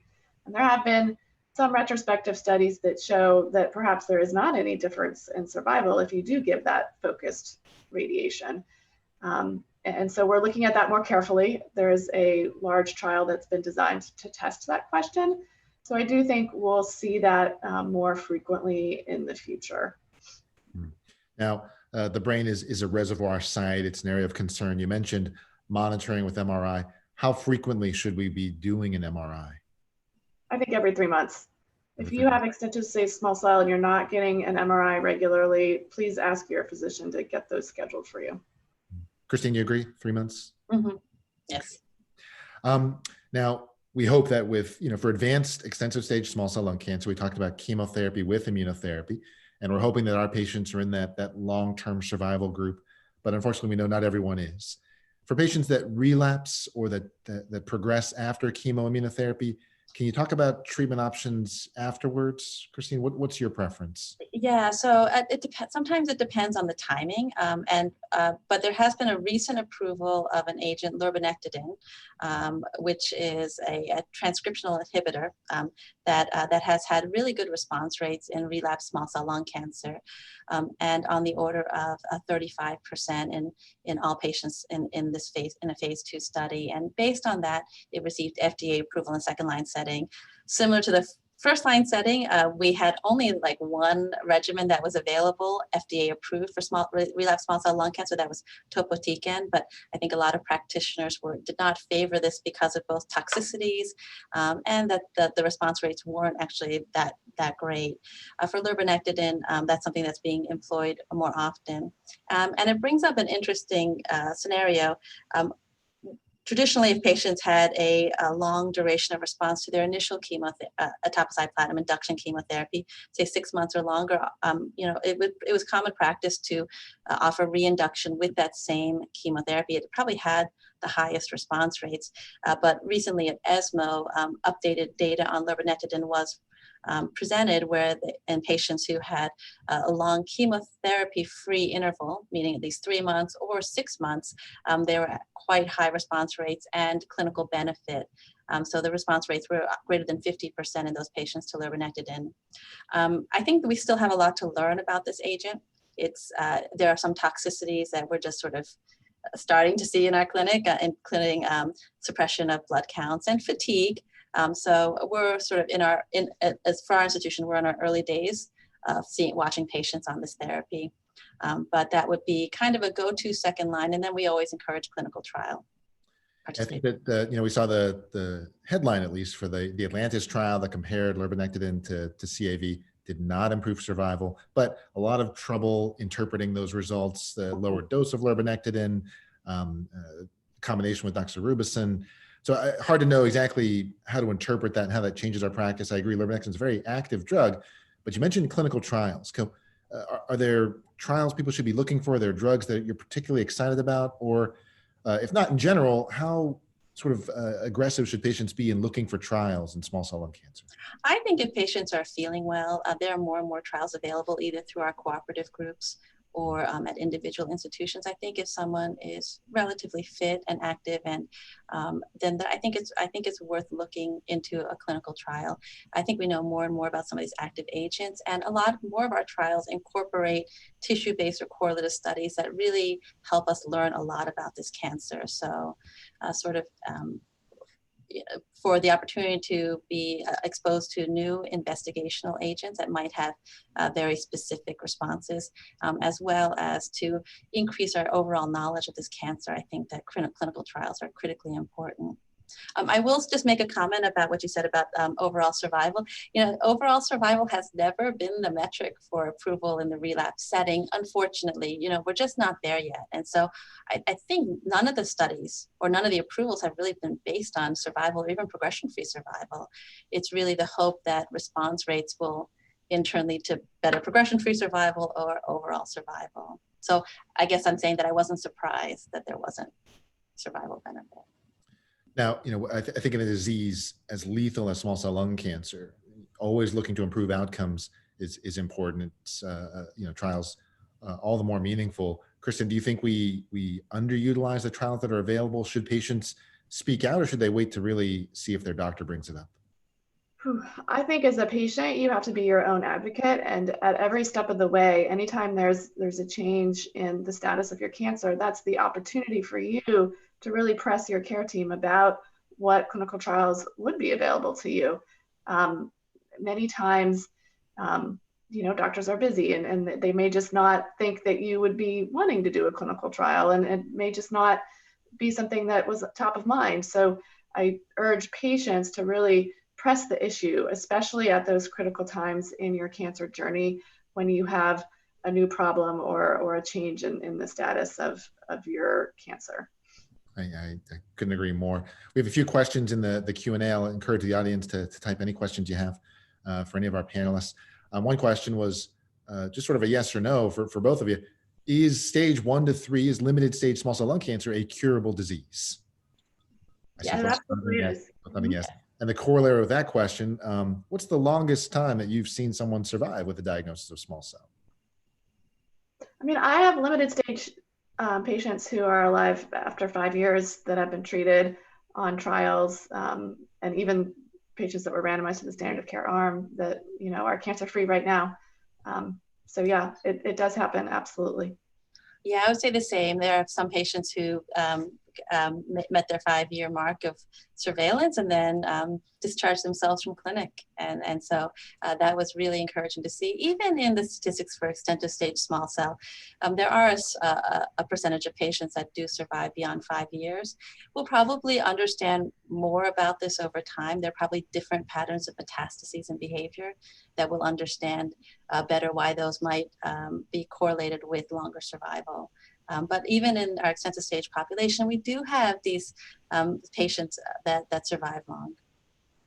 Now, this is a pretty sophisticated question from the panel. When you have an EGFR mutant lung cancer, we'll assume acquired resistance to a drug like osimertinib or Tagrisso, and small cell transformation, which we know occurs in a subset. You mentioned treating those patients with chemotherapy, platinum etoposide. Is there a role for immunotherapy in that setting, Christine? Oof. You know what? I don't have a great answer for that. So we know in EGFR mutant non-small cell lung cancer, immunotherapy, certainly by itself or even in other contexts, is not recommended. We don't think that it changes or mitigates any of the sort of effects of the driver EGFR mutation. Small cell lung cancer might be behaving or driven by different events. So EGFR mutant lung cancer that's transformed into small cell, most of those patients had an underlying P53 or RB alteration. And so it might be that the drivers within this transformed, or I guess what we call lineage plasticity form of small cell lung cancer, may be different than those than the EGFR mutation confers. I wouldn't be opposed to trying it, but I don't know of any data that tells us that. Yeah, I don't think that data exists, and probably will be very hard to generate it. it's an area where, I'm a big fan of chemo immunotherapy for small cell. I don't use it for EGFR mutant small cell. And if we look at those phase 3 trials, there was a population that had never smoked. My suspicion is that some of those were probably EGFR that de novo transformed, and they didn't seem to do quite as well. I also am optimistic that if we control the small cell portion and do quite well with that maybe we can revisit TKI, and we know that the sequence of IO and TKI gets a little complicated. Kristen, in those cases, EGFR mutant transformed to small cell, do those also tend to be radiosensitive just for palliative purposes? Yes, they do. EGFR mutated lung cancer tends to be more radiation sensitive than other types of non-small cell lung cancer. And when they transform, yes, I generally have seen good responses. But again, small experience just because they don't come around too often. Right, yes. Certainly outcomes could be a lot better for that group. It's been a very difficult event to overcome. There are a few more questions popping in. One, Christine, you'd mentioned platinum sensitive versus platinum resistance, and maybe revisiting platinum is an option. What are the definitions you use in your clinic for platinum resistant or sensitive? When is platinum reasonable to revisit? For sure. So platinum sensitive clinically is usually disease that has responded to etoposide platinum initially and then had a maintained response beyond essentially the first scan. So 2 to 3 months after completion of induction chemotherapy, those patients are, and if that scan shows no disease recurrence or progression, then those patients are considered platinum sensitive because they've had at least a few months durable response to the initial chemotherapy. Resistant include patients who are primary refractory. So there is a small set of patients who might actually progress during initial chemotherapy with or without immunotherapy. We often say that the response rates are about 60% for chemotherapy with or without immunotherapy, an additional 20% at least have stable disease. So that leaves about 20% that might progress, and that's primary refractory, and those are platinum resistant. And those patients who have completed the 4 cycles and then on their initial scan, surveillance scan after that, have signs of progression, those patients would be considered platinum resistant. We don't have necessarily approved therapies. I think lurbinectedin could still be used in that context. I don't remember that there was a caveat on the approval. That's different than topotecan, which was the FDA approval was specific for platinum sensitive small cell lung cancer. And then in clinical practice, one regimen I actually like in patients who are quite fit would be the original cyclophosphamide, adriamycin, vincristine. I think there may be 2 or 3 people that still like to use this regimen, but I will pull that out in select cases. That was the original small cell chemotherapy backbone prior to etoposide platinum. And I think in terms of retrospective data, probably some of the stronger data in terms of inducing responses in patients who are platinum refractory. So I think revisiting some of the older drugs is something we do because unfortunately, unlike some other diseases, we don't have a huge arsenal of very effective drugs for small cell lung cancer. Kristen, let me turn this to you. Do we revisit radiation? And so if someone's had radiation therapy to a certain area, down the line, it becomes more symptomatic. We're looking for palliative options. Can you re-irradiate certain areas for small cell? You can. Typically for a small cell, the radiation dose that we use is on the lower side. So if we need to palliate an area more than once, we can easily do so. I do have some patients who have had limited stage disease and had thoracic radiation, and 3 or 4 years later they've progressed in the chest, and sometimes then we look at using something called proton therapy, which can really sort of reduce the total integral radiation dose that the normal organs see. So there are advanced types of radiation that can be considered for patients that develop recurrent disease that's progressed after the initial course of radiation.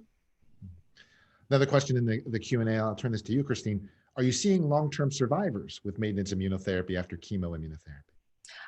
Actually, so far, yes. I know you defined this recently through the Empower 133 study, those patients who survive longer than 18 months. And so we are seeing those, chemo immunotherapy hasn't been used for all that long. I mean, I think we're talking a couple of years, but we have, and at least in my experience, I've seen similar to maybe other cancer types that some of the longer term survivors tend to be ones that actually end up having immune related toxicities. That's this practice, my practice, but I think there's probably something to that. But yes, the answer is yes. And it's very exciting. I'd agree with that. Well, right at the bottom of the hour. And so I want to thank Dr. Christine Hahn from Johns Hopkins, Dr. Kristen Higgins from Emory University for joining us in this panel. Appreciate all the interaction with the group, and I'll turn things back over to our Grace hosts. Thank you. Thank you.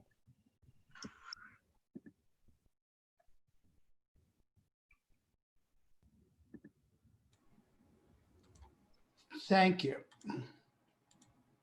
And let's see. This is Dr. West again. We'll pick it up with the third panel in just a few minutes. People can take a bit of a break. We will reconvene at 12:40 Eastern, 9:40 on the West Coast, and we'll have a panel on early stage to locally advanced non-small cell lung cancer with Drs. Nate Pinnell, Dr. Devika Das, and Dr. Alfredo Adeo. So I'll meet here and do introductions and get started in a few minutes.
Okay, I think we're live. Oh no, not yet.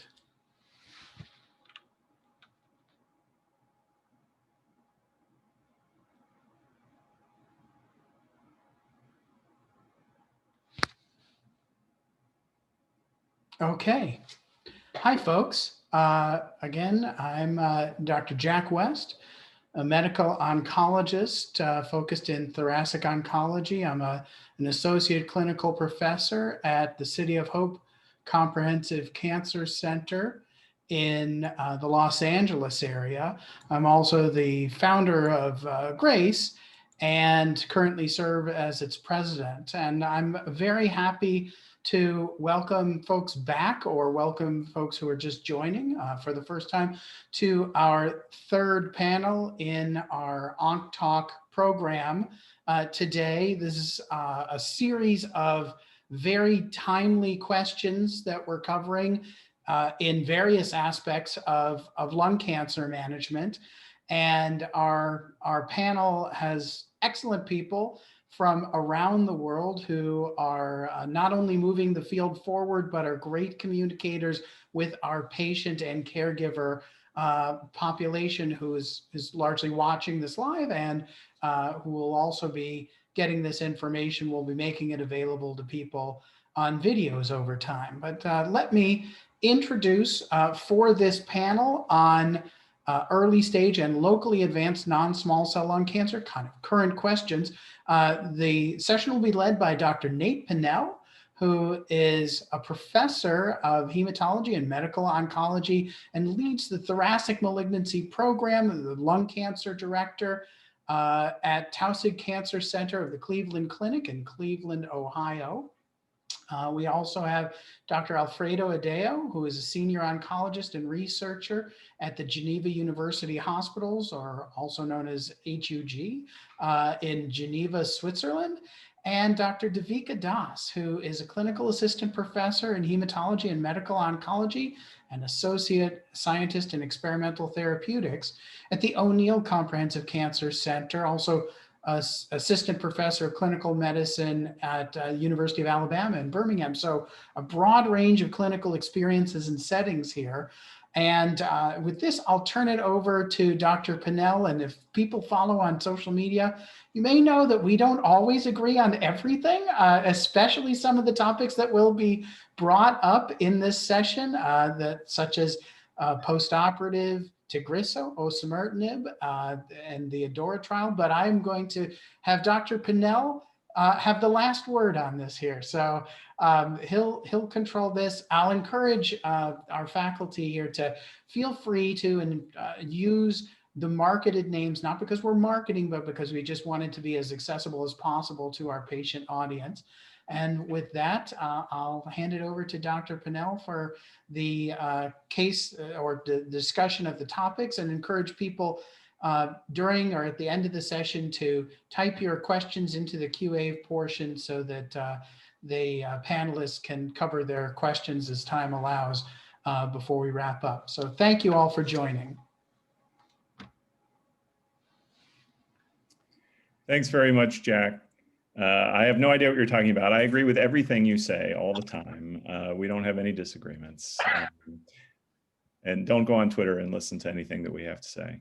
And Devika and Alfredo, thanks so much for joining me on this panel. And for all of the listeners out there, welcome. We're going to be talking about now early stage and locally advanced non-small cell lung cancer. This is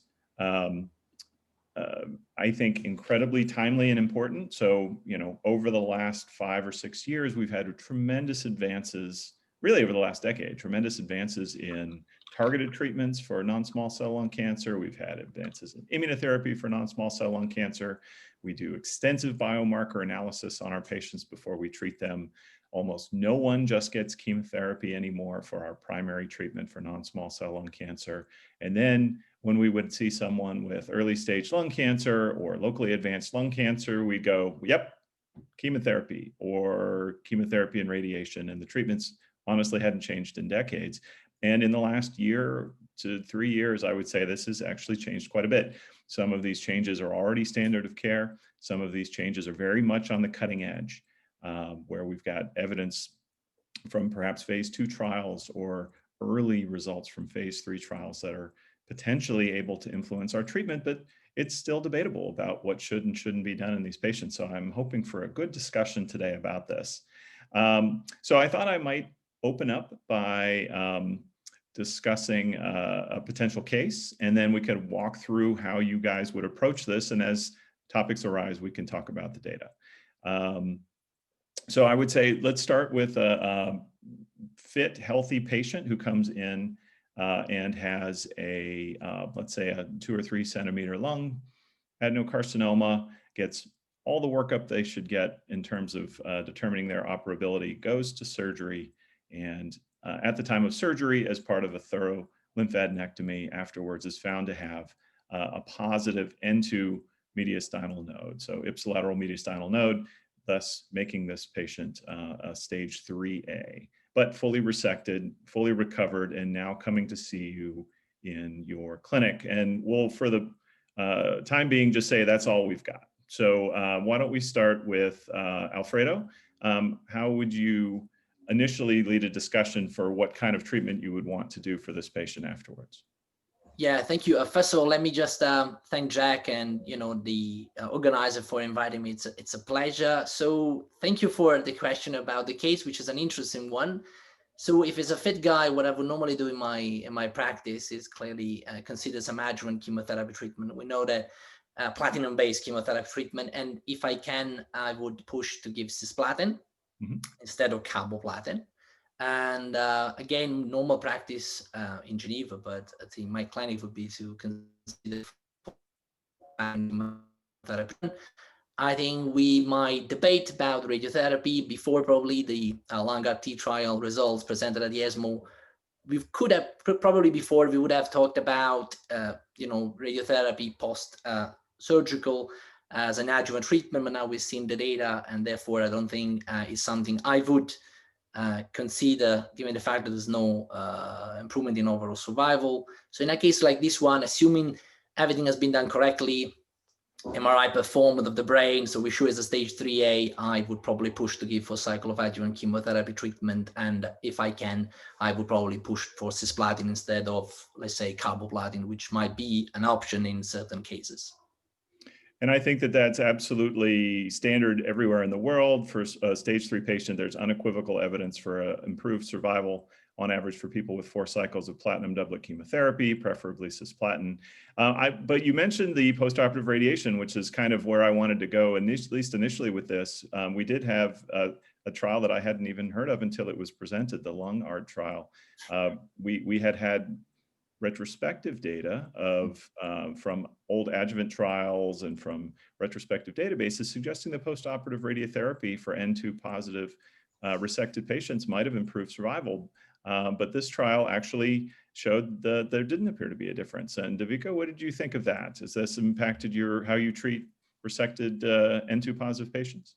Absolutely. And I am with Dr. Areo on this and agree with you. So I would recommend 4 cycles of cisplatin-based chemotherapy. And even prior to the LUNG-ART, there were signals about not using post-operative radiation therapy in just N2 disease. And I think this has solidified my practice of not doing it. I wish we had a radiation oncologist on the panel, because I know the discussion is, radiation's changed and this. I completely agree that I do get my patients, and we have a multidisciplinary discussion, and that's something I want the patients to take from here. Is even the best case scenario, we're not doing a great job with whatever we do with the current modalities of care. So having a multidisciplinary discussion with your radiation oncologist based on individual cases is not a wrong idea. But as a medical oncologist, seeing that there was a higher cardiovascular risk and mortality in that patient population and deaths in the post-operative radiation population, based on that safety data and really not much benefit except for some local regional control that they saw, I would not recommend post-operative radiation in this setting for the patient.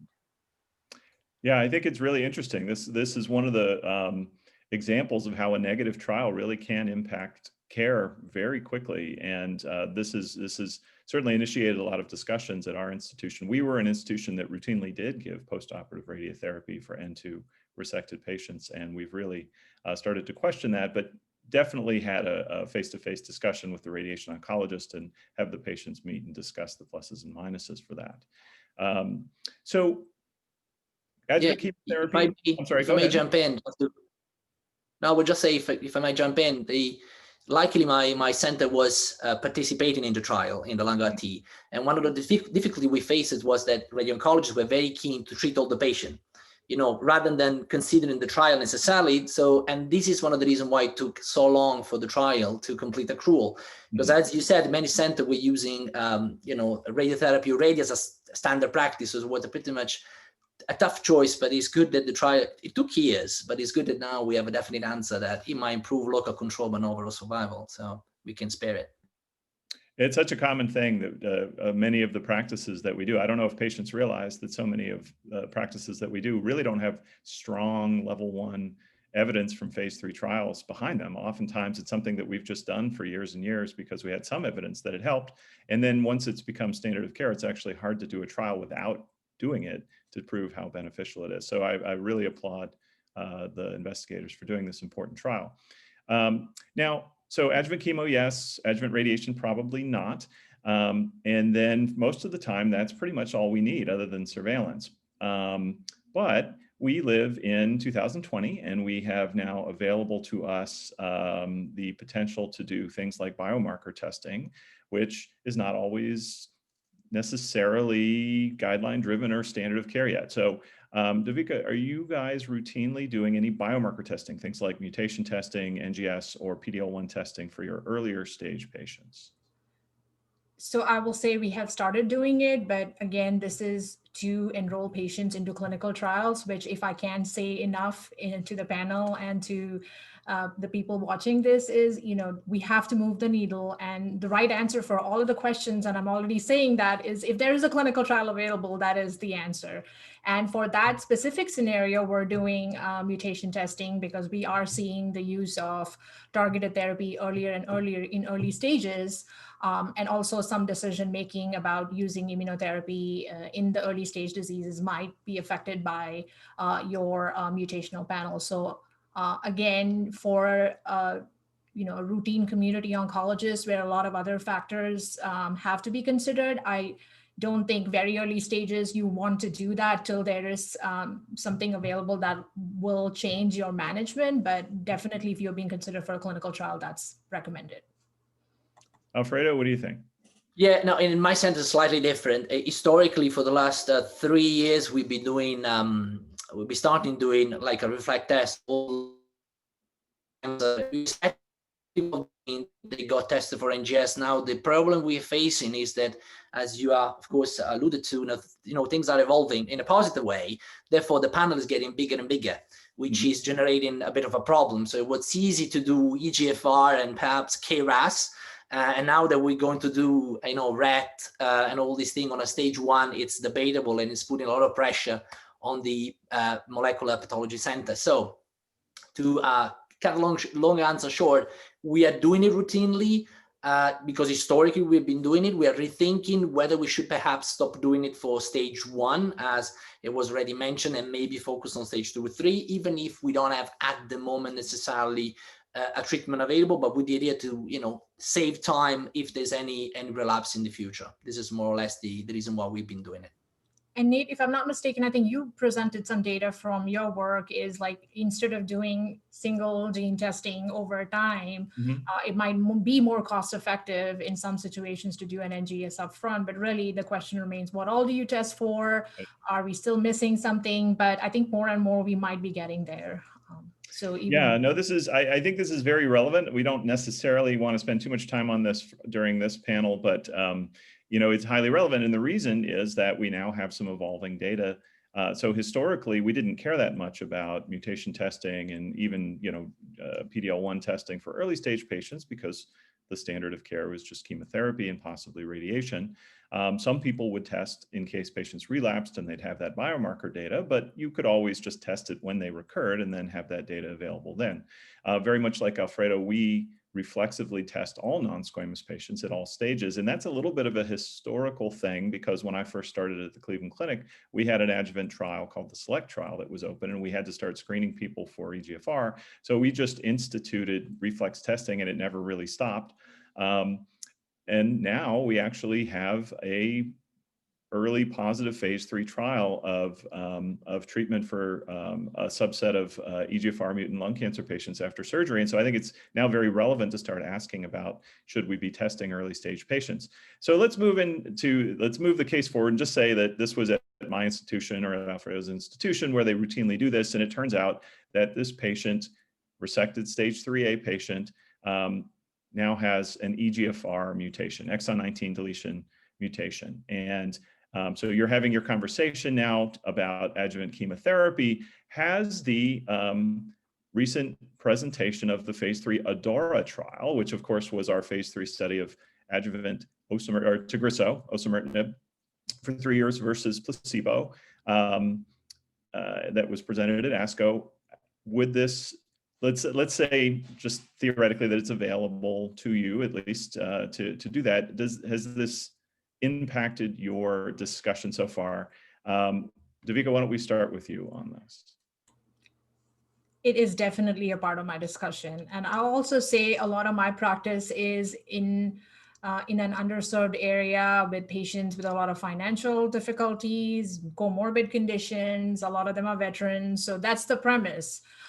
So in stage 3A, I think there is enough of a case made from the data presented that I will talk to the patients about that and show them the curves, because I know that if I can give them therapy now, as opposed to when this disease is coming back, and the big point here is, even in the best case scenario with resection stage 3 disease, 50% of those patients will relapse. So keeping that in the background, I feel like ethically I will have that discussion with my patient. Osimertinib is a fairly tolerable drug. But we will have a larger discussion about, I don't know if this will let you live longer. This might delay the disease from coming back. Also, if you start having side effects, it's okay for you to come off the drug. Again, for the most part, it's tolerable. And then, can you pay for this medication? I think that's an important question. And something that patients have asked is, what happens after when this, if this comes back at year 4 and year 5, what are the options available to me? So, these are things, if you are in a center where you have lots of clinical trials available, you could say that's where you go to, but I think these are things that have to factor into the discussion. But I would be doing a disservice if at least don't offer that to the patient and let them make that decision to take the drug for 3 years. And Alfredo, I know that you have a strong opinion about this. Just for our audience, let me just briefly review the results too. This was an actual early presentation based on an interim analysis with about 2 years of follow-up. So very early. I mean, the treatment is actually for 3 years, which means that almost everyone is still in that first 3-year period where they're getting their adjuvant treatment. But at about 2 years of follow-up, there was a improvement in disease-free survival, or essentially rate of recurrence of the cancer, in favor of the adjuvant Tagrisso, with a hazard ratio of 0.17, which basically means that the risk of recurrence, specifically in stage 2 and stage 3 patients who were resected with EGFR mutations, was about 83% less likely to recur. And at 2 years, 90% of the people on Tagrisso were still free from recurrence, versus only about 44%. So more than half of people had recurred already in the first 2 years who were on the placebo group. There was really no data on whether this has improved survival. We certainly don't know if it's improved any cures. That's essentially what we've got, is that it reduced recurrences at 2 years. And that's why it's controversial, because it's so early to know what will happen. So Alfredo, what do you think? Thank you. Now, it's there's a reason why the ADAURA has been such a debatable topic, because as you said, there's a lot of unknown. And I think the reality is that for me, I have more doubts that frankly answer from that trial. But the first message I would share with my patient is there is one thing you need to have, it's chemotherapy. It's essential. And I want to pass this message across to everybody. It's the ADAURA trial hasn't showed that chemotherapy is unneeded or not necessary. So adjuvant chemotherapy treatment should be offered, and of course explain the side effects. And then we can have a discussion on whether the osimertinib should or should not be given, whether it should be given for 3 years as the ADAURA.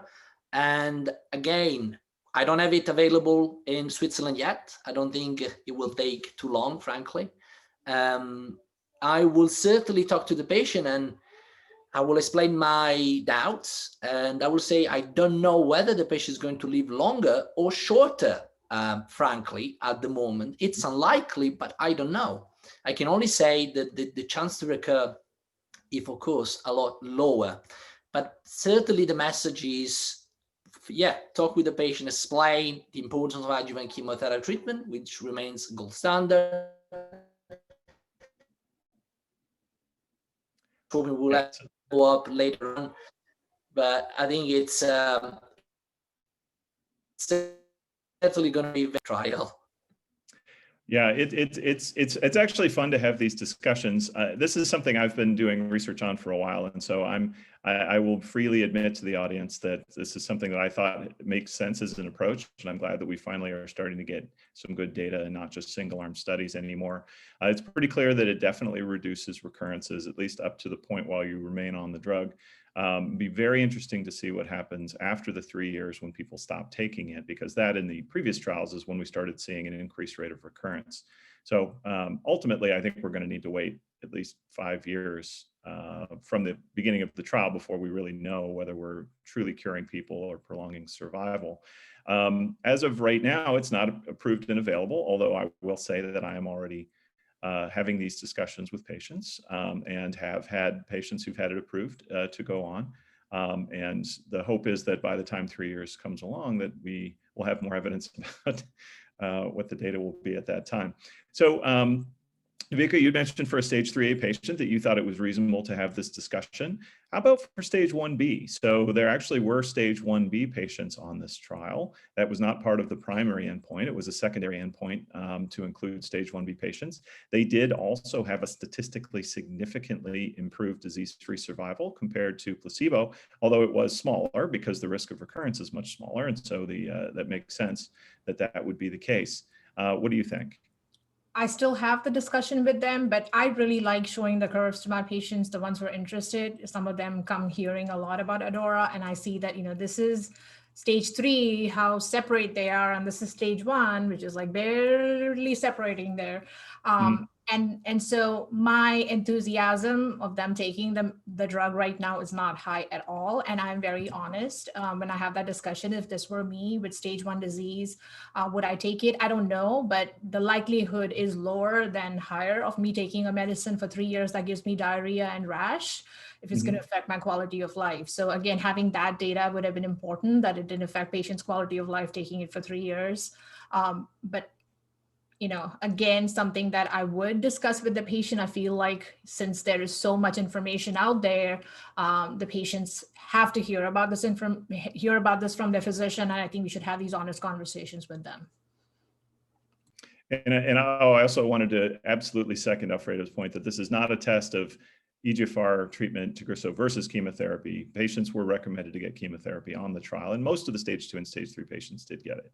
Yes, I completely agree. All my patients are getting chemotherapy because that has survival benefit, 5% of survival benefit based on all the prior studies. So the patients should get chemotherapy.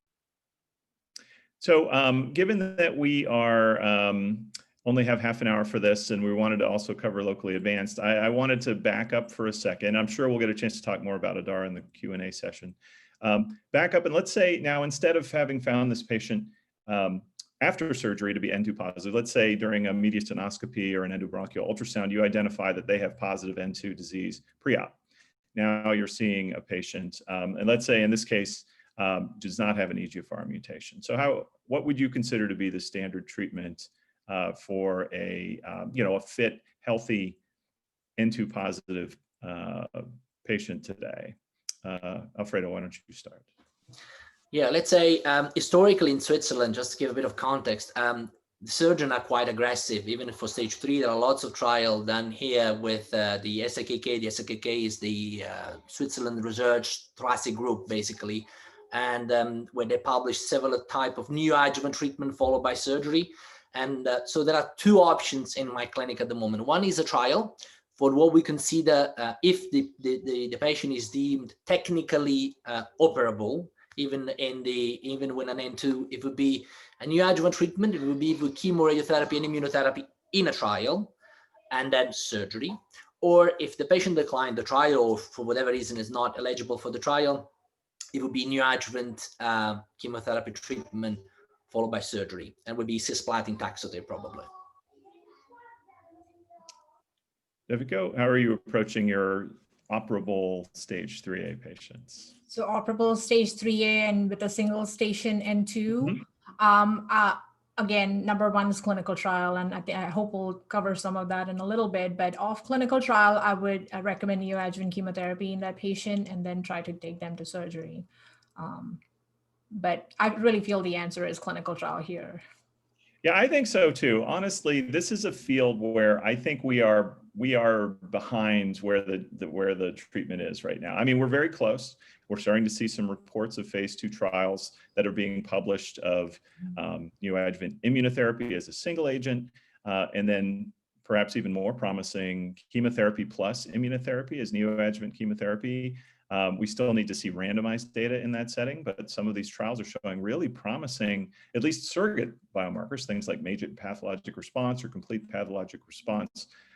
Is this something that is already ready for prime time, or are you still waiting for more trial data? Me first or Sure, go ahead. Whatever.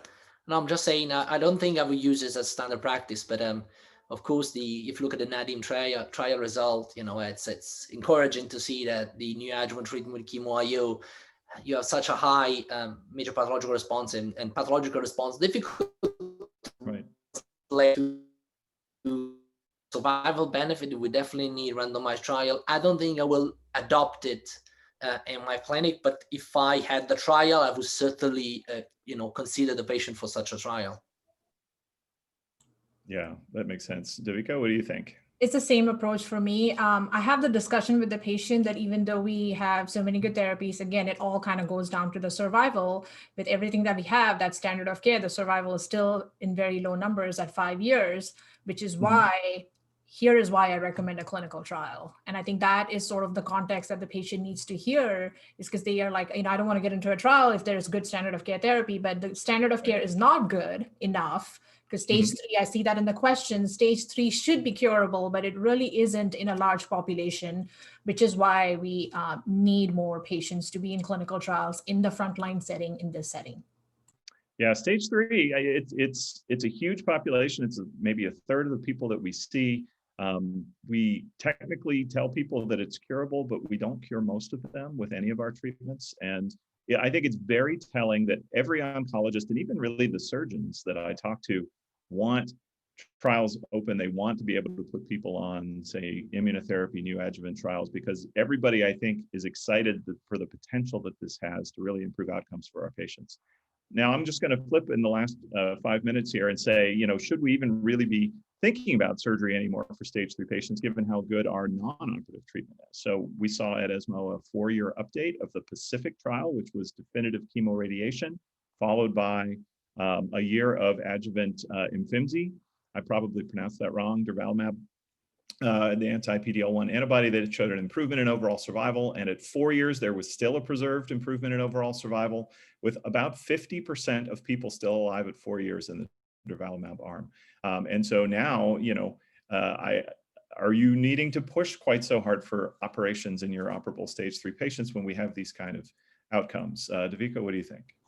So that stage 3 comes in different flavors. It's heterogeneous. So I see patients that, have small tumors with bulky N2 or have very advanced local regional involvement.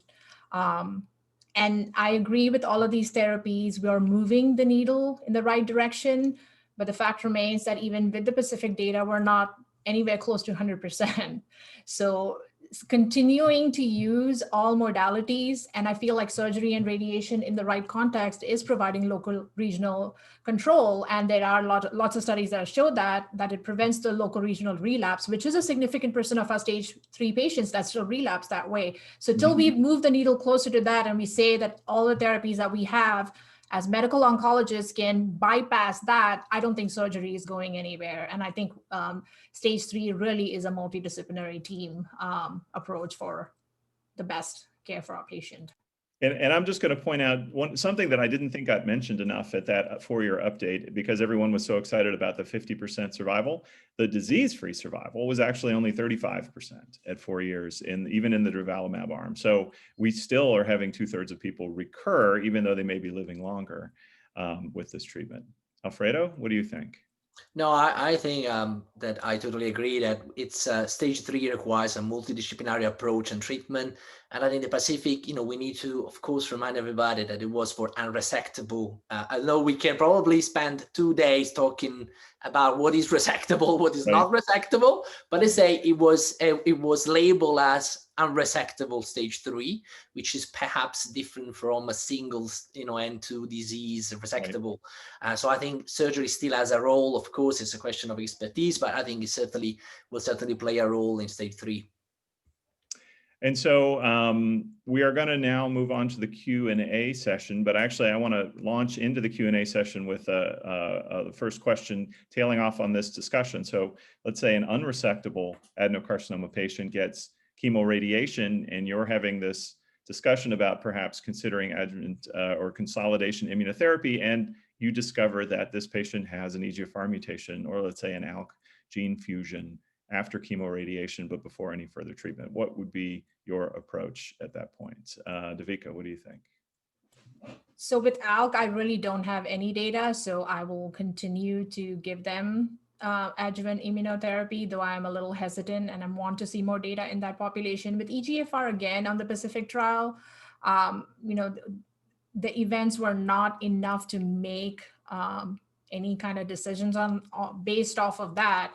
That being said, a lot of the trials being designed now are excluding patients with an EGFR mutation and giving durvalumab after the fact. But as of now, I am having these discussions with the patients. I am not super excited about giving them durvalumab if they have an EGFR mutation after chemoradiation, and at the slightest, if they've had a difficult disease treatment course, have a lot of pneumonitis to go with. At that point, I let the patient not take the therapy, but it's still something that we discuss. Well, just following up on that. So let's say you've got a EGFR mutant patient with, say, stage 3C, and I'll tell you, I actually had a patient with this exact scenario. Bulky supraclavicular nodes, big lung mass, could get chemoradiation, but boy, we know stage 3C patients have a prognosis that's very similar to stage 4. I agreed that I felt unlikely to benefit from durvalumab. Would you ever consider a TKI in a patient like this, given how effective it can be in stage 4 disease? I have done that. I'm sorry. Oh, go ahead. Yeah, no, I have done that. So that is something I do consider. I treat them like stage 4 disease in certain situations. Yeah, same. Again, I think the problem we're facing is our radiation oncologist colleagues have become so good at treating even large volume that they say, no, but I can encompass this in my, radiotherapy field, but it's not the same as treating, small volume disease in terms of efficacy. So I agree with both of you. I would probably consider TKI straight away. I would treat it as stage 4. And in that case, though, we wouldn't be talking about 3 years. We'd be talking about indefinite, like a stage 4 patient. Okay. There are a couple of questions that came in when going back to the lung art and postoperative radiotherapy. So, this trial, of course, says stage 3, but stage 3 is such a heterogeneous population. Are there high-risk patients where you might still consider adjuvant postoperative radiotherapy? Or if you wouldn't do it now, is there still an area where I think another clinical trial might be worth testing its role? Alfredo, why don't we start with you? Yeah, I think I would consider the only possible case where I would consider local radiotherapy is in case of R1 disease. This is the only area. So this is not the case with TOC, of course. It's not radical resected. If it's radical resected, I would not. If a stage 3A, for whatever reason, there is a macroscopic R1, then I would consider radiotherapy. But otherwise, given the LUNG-RT trial results, I would not be inclined to use radiotherapy in any other case, frankly. I agree with Alfredo. It's really, again, in that trial, most of the patients were N2 disease. And when I think about lymph node metastases, I think about the relapses are more systemic and metastatic in nature. And then if it's a bulky T4 disease that's making them stage 3, then I think more of local regional control. So really, if just looking at the lung-art data, and if the patient was really stage 3 because of N2 disease, I don't feel strongly that adding post-operative radiation is really helping, because again, they could relapse locally, but most likely they will relapse systemically, and adding on that radiation is not going to prevent that. Again, am I open to a clinical trial? Absolutely, because I feel like radiation has made a lot of differences and changes, and it's evolving every day. So I would enroll a patient in a trial. Yeah, I certainly R1 resection or positive margins, I think it's still going to be probably the accepted standard. Perhaps multiple positive nodes, even if they were preclinical. But of course, that patient probably is much more at risk of systemic recurrence than they would be of local recurrence. So there's a question that came in from the audience. Do you really think that stage 1, 2, and 3 lung cancers are curable? Are we really curing people, or are we just prolonging their survival with our treatments? I think our goal is cure, and I think our likelihood of doing that with stage 1 is higher. But even if you look at stage 1 data, if you have a tiny 1A tumor, your 5-year survival is still 92%. So there is still a good percent of patients that are having their disease come back at 5 years. And then as you move down the spectrum, that number precipitously drops to, like, local disease is about 60, and then you go to 3 and 4, those numbers are in 20s, 30s, and then single digits. So there are some patients that we're curing, but there is no stage of lung cancer that you want to have, really, because I still don't think we're doing a great job in any of the stages compared to a lot of the other tumor types. Yeah, I totally agree. I think we can cure, and I totally agree. The problem we probably have is that the way we stage the cancer, we're still staging, dimensionally, or, the size of the tumor, the lymph nodes. We're not taking into consideration any, minimal residual disease, all the other things which are coming through now. And perhaps this might help us a bit more to determine who should be getting a treatment, how we should follow the patient up. So, but definitely we are curing some of the patient. Not necessarily, sometimes the staging is misleading, but I think we're definitely curing some of them. Absolutely. Yeah, absolutely. Even really bad stage 3B patients. I've got people that are more than 10 years out that I'm still seeing in follow-up. Do you let people be discharged from your practice? Let's say they're 5 years out with chemoradiation or surgery for stage 2 disease. Do you say, congratulations, you're cured, I never need to see you again? Or do you continue to follow them with annual scans indefinitely? I can go first. So I have a survivorship clinic that I've instituted. I don't let them go completely. I still have them follow in our clinic. A lot of my patients are on the higher risk side. A lot of them are suboptimally treated because of their comorbid conditions. Unless someone has perfectly followed the NCCN guidelines in every way, in the way the disease presented, I don't do scans after 5 years necessarily, but I still keep them in our clinic, in the survivorship clinic. But anybody who is a little bit, I feel is high risk because of suboptimal therapies that they might have gotten, I will follow them annually for a long time. Alfredo? Yeah, slightly different here. After 5 years, we tend to discharge from our clinic, but we have an agreement with the GPs. So they get followed up by GPs, and GPs can flag up if there's any problem or recurrence, or perhaps a new nodule. All these patients, unfortunately, some of them, and all of them, some of them might be,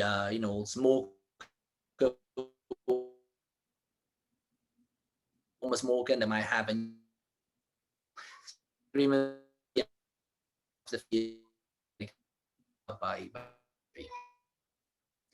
And I know in my practice, our patients, so of course, people who had a history of lung cancer were excluded from the lung cancer screening trials, but many of these patients still fall into high risk categories. And I think the data suggests that there's about a 1% per year chance of another lung cancer. I would say, you know, I have a huge number of my cured limited small cell patients end up getting early stage non-small cells later on in their treatment. As if you follow them long enough, you pick them up. So it's hard for me to ever really truly say that I'm letting someone go, unless, you know, if they certainly have comorbidities that make it probably not worthwhile to continue screening, or, you know, I always tell them it's fine. You know, if you're sick of this and you don't want to see me ever again and just be done, that's fine. I actually think most of them want to continue to come back. It kind of gives them, as nervous as they get in the time coming up to their scans, they're kind of reassured by that, to get that every year. And so I want to thank our fabulous panelists, Dr. Devika Das and Dr. Alfredo Adeo. And again, I'm Nate Pinnell, a thoracic oncologist at the Cleveland Clinic. I will wrap this up now and turn this back over to Jack and the Grace team. Well, thank you very much. I want to thank all of you. Nate, really well run, interesting, provocative, and timely stuff here. Also, Alfredo and Devika, thank you so much. I'll mention that though the G in Grace is for global, we don't have enough opportunities to make it a global enterprise. And I give special credit to Alfredo for coming in at perhaps a less convenient time on a Saturday evening for this in Europe, but it's great to have participation. And if there's a silver lining to not being able to do as many of these programs live, it's at least that it's possible to bring in people from different places and make it more of a global conversation and global enterprise. So I'm very appreciative of all of you for a great discussion that was very patient friendly. I would also extend that to the panelists in the prior panels as well. And so thank you so much. And I'd also like to thank our sponsors, if we can turn on the slide. So we have, okay. So just to say that we have a couple of sponsors that have made this possible, specifically Takeda Oncology and Janssen. And this information is not only available in the live program, but is going to be turned into videos that will be released in the coming weeks. And that will be available through the Grace website, as well as through several other platforms. If we could advance to the next slide. I just wanted to share some of the social media platforms that Grace is on. Of course, there is the Grace website itself, and that's shown here, cancergrace.org. We're available with good information on Facebook. We're sharing on Twitter at cancergrace, and also YouTube channel Grace for Cancer Info. And so I would encourage people to look for this content and explore a lot of other content, some of our interactive discussions led by experts who are patients and caregivers, and really bring a very diverse perspective here. So with that, I would like to thank our folks from Grace who have made this possible. Again, our sponsors, and especially our panelists from all over the US and now more from other parts of the world. Thanks for your attention. I hope it was helpful for you, and look for this content to be available on the Grace website and elsewhere very soon. Take care, folks.